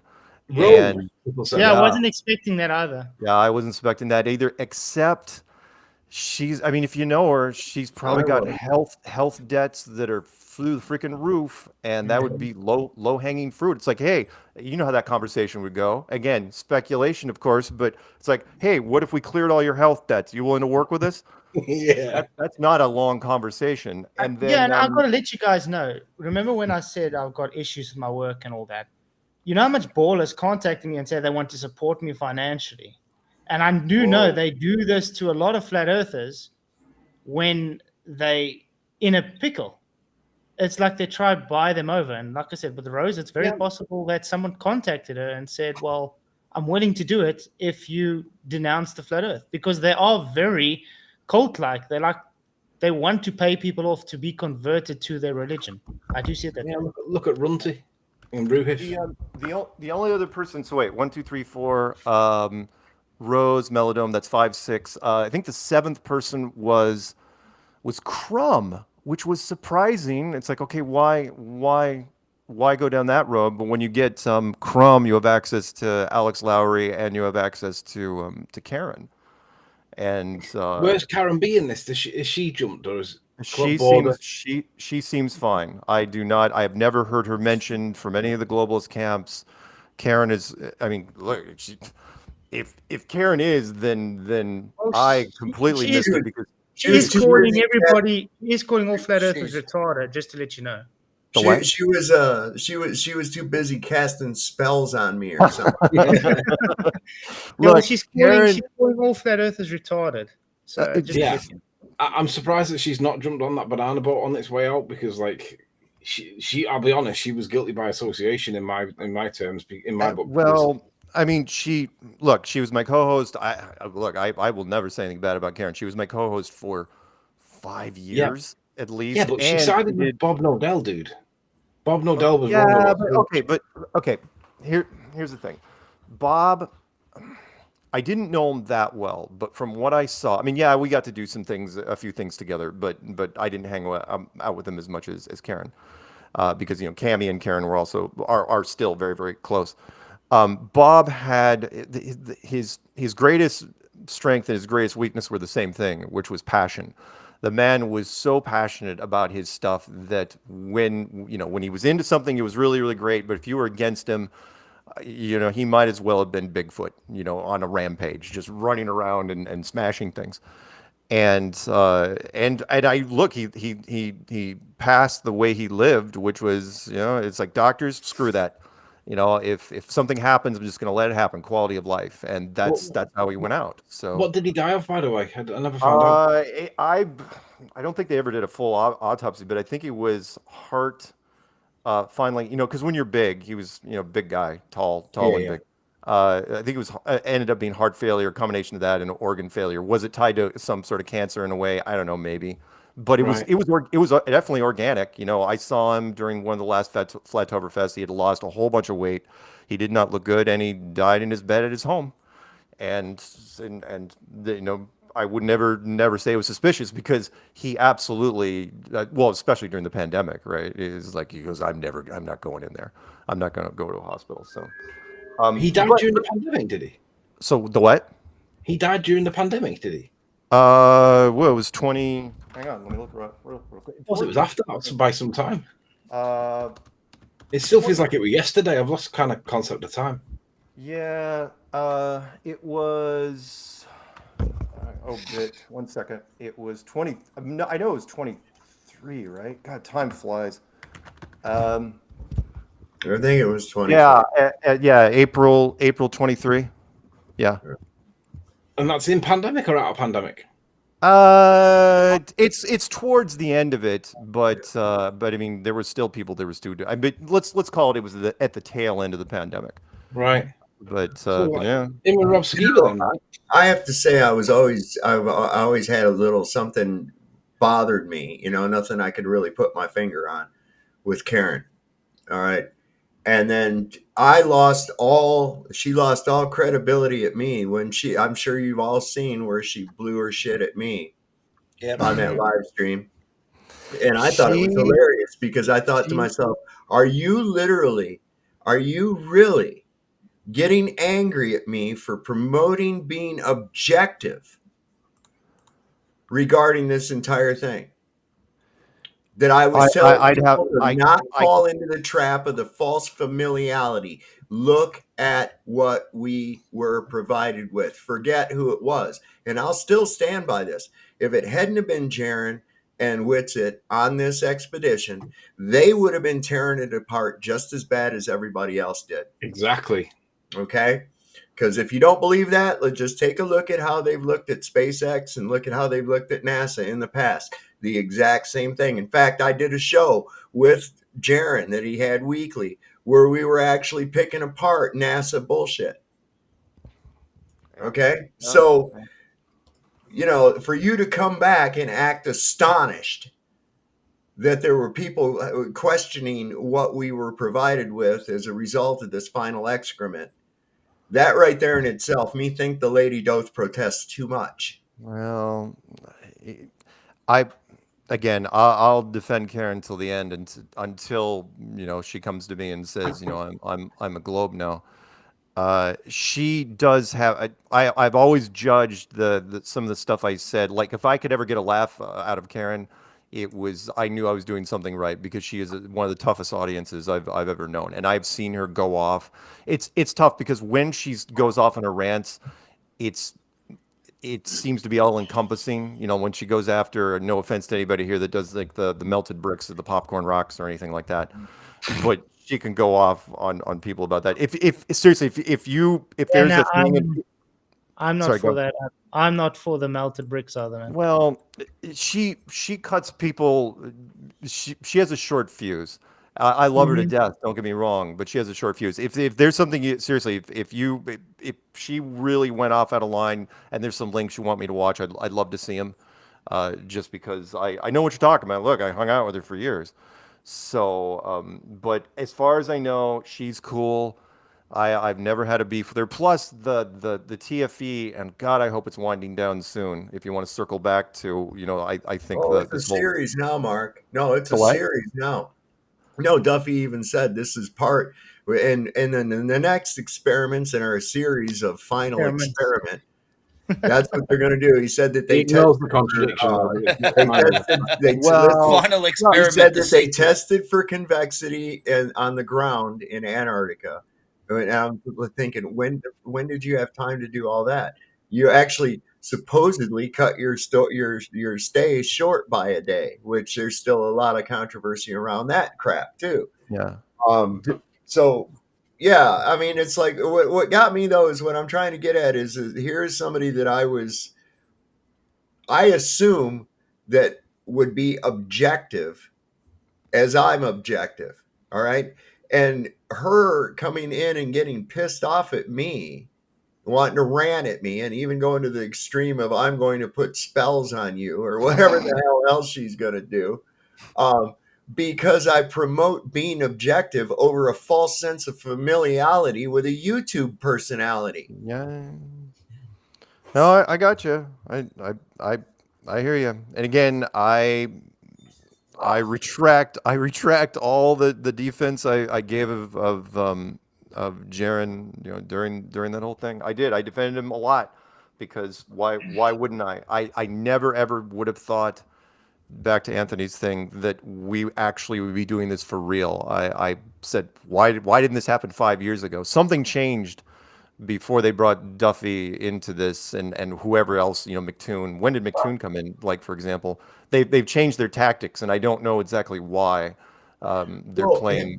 This is interesting too, Mark. When did Duffy start coming onto the scene, really pushing this TFE and trying to bully people into it? Wasn't it around like April of last year? I think so. Okay. He was arrested in April. Right. Yeah. Don't anyone forget, and I'll be talking about this maybe a little bit on Tuesday, which is that Duffy had, forget about the Axion thing with those three. Duffy's list, he still has charges pending. He's still on the hook for a whole bunch of stuff. He did all sorts of SEC violations, and while he was a pastor. That's like, and of course the storyline. I like a good storyline. I hate the bad ones. And yet during all this, he pivoted, and it's like, I'm going to dedicate my life to destroying flat Earth. Whoa, what priority list did that come from? Because you should be fighting to keep out of prison. And that's the funny thing. But that's the funny thing we're saying. Why is his main focus on hating flat Earth so much when he's, like you're saying, supposed to be trying to stay out of prison? Right? Is there any evidence that he's actually a pastor? Yeah, apparently it's more like a front. Yeah, I would say. I've been to his church, Anthony. I have, and I've seen his congregation. So he does have a church. But I will say, I have never seen a pastor do debates. Because we have religious people, obviously, in our community, a lot of them, where I've never seen a pastor quote less chapter and verse than this guy. He never comes up. Has anybody ever seen a pastor that says something like, there's nothing inherently wrong with being dishonest or attempting to deceive, or whatever it was that he said? That line, that was a terrible thing for him to say at the podium. That was a terrible thing. I've never heard any pastor talk like that, or even close to that. Yeah. For me, that was the disclaimer that he's not a pastor. Look, in a or pastor in name only. Maybe he has the certificate or whatever you get in Colorado. But he and McToon have been. Let me tell you this, which I don't generally tell a lot of people, which is weird. When they were trying to set up debates, he wanted to set up a debate with McToon where whoever it was going to fly into Colorado, and he dialed me, I think, on accident. And I picked up, and he was kind of going through the motions until he figured out who I was, and it was obvious they didn't want me in there. They wanted somebody else to come in and do the debate. But McToon was with him even back then, and I couldn't figure out the alliance between the two of them. But going by you guys, it's like McToon could be running a few of the puppet strings on Duffy, and it would not shock me in the slightest, because watching Duffy read his scripts off to the right-hand side of the monitor was like watching toast, being dried. It was so terrible. It's like, dude, this is who you get to deliver your scripts. It's not good. Anyway, can I say that McToon's a handler in my book. He came in and he got Bob Enyard's protege at a church, and he got him to promote anti-flat Earth rhetoric into his community, brought it in here. But he came in under the guise that he was not on either side, and he heard about it from somewhere else. It's all a front, and McToon's pulling the strings. There's no doubt about it. He was at his church even doing I call it a sermon, but I call it like an anti-Bible sermon. He was knocking everything in the Bible. And do not forget, and I don't think, like, for example, I mean, if McToon is tied to, you know, some of the hierarchy, where the budget's coming from, because that trip was not a cheap trip at all. And as much as let me circle back, and then eventually I can answer a few more things, but I gotta go because there's a guy that wants to talk to me.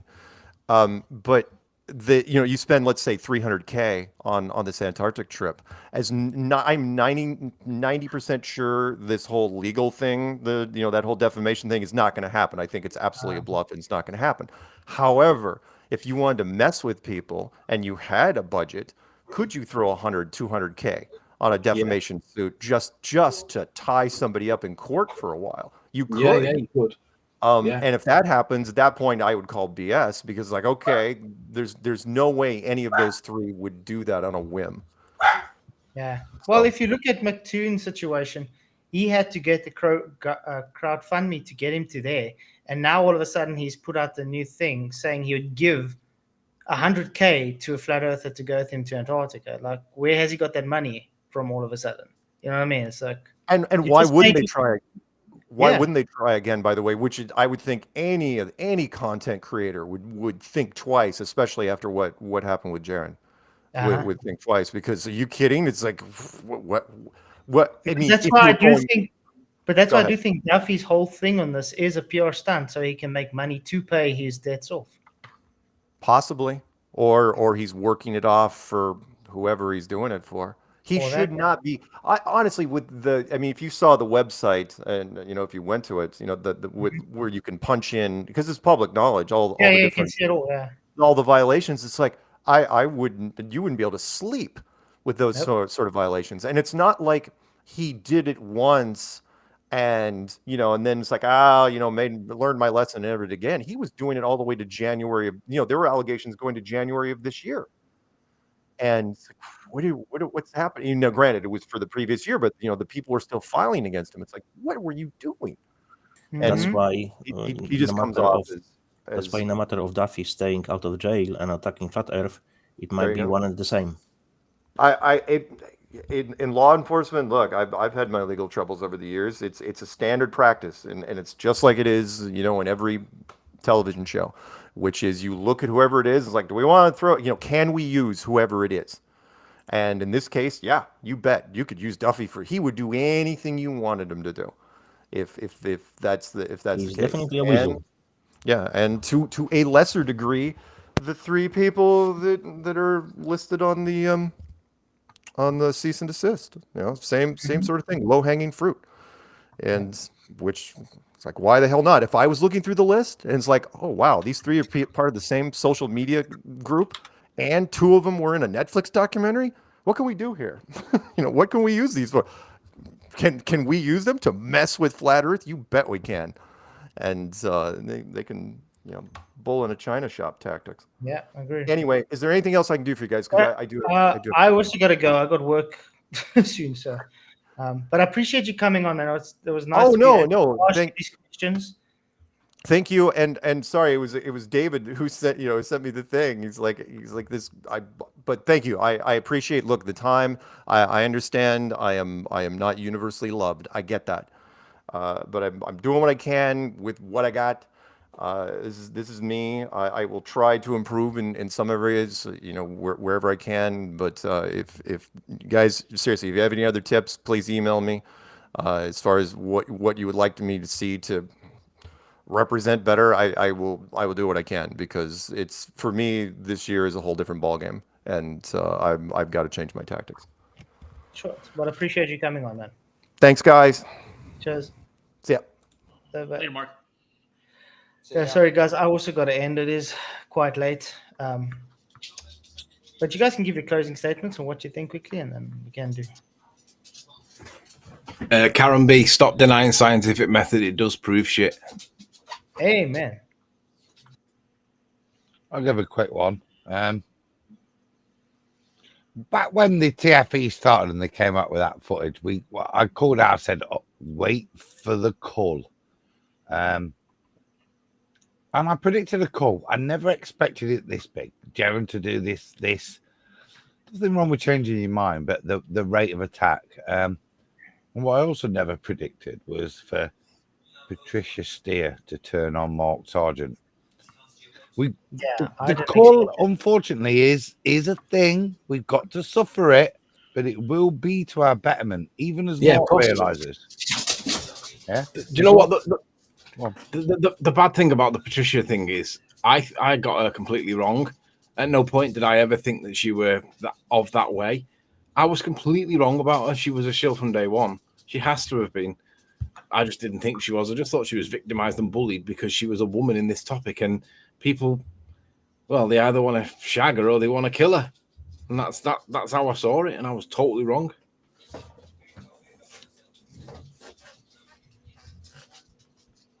Can I say something?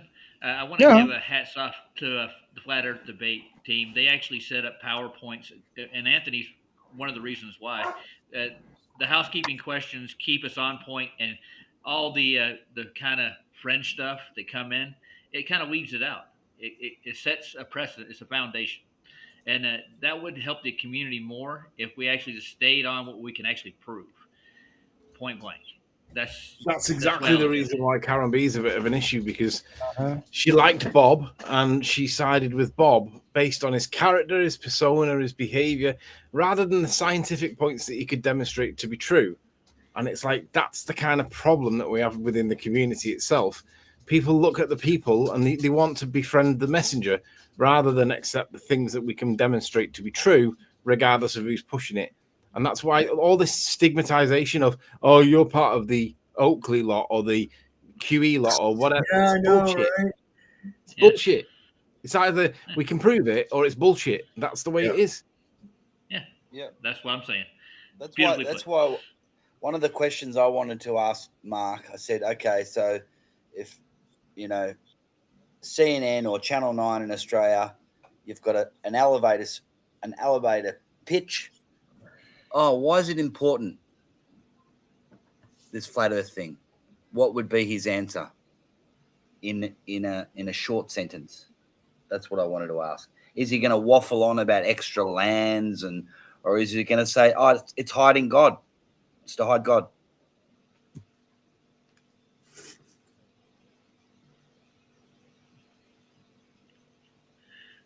I don't know what he would say. I can't walk in his shoes, but I'd hope he would actually just go, well, we can prove this. And anything else is speculation otherwise. Oh, no, but I mean, it's scientifically. Yeah. What flat Earth? Once you realize there's a flat Earth, you realize there's a creator. That was my point. Yeah, I got you. But I'm talking about like extra lands and all the rest of the upward rising or whatever else you want to throw into it. No. It does prove a creator, though. Yeah, you'd have to look at No creation way. and with a blank stare. Yeah. Like, that just happened. It came from where they say it came from, the Big Bang, and all the rest of the atheist rhetoric that go with it. Yep. It's crap. Yeah, I got the feeling that Mark was kind of still defending them. I don't know if it's only my feeling or you experienced that as well. Absolutely. Yeah. So did you see him go to bat for Karen? Yeah, he's simping for him for sure.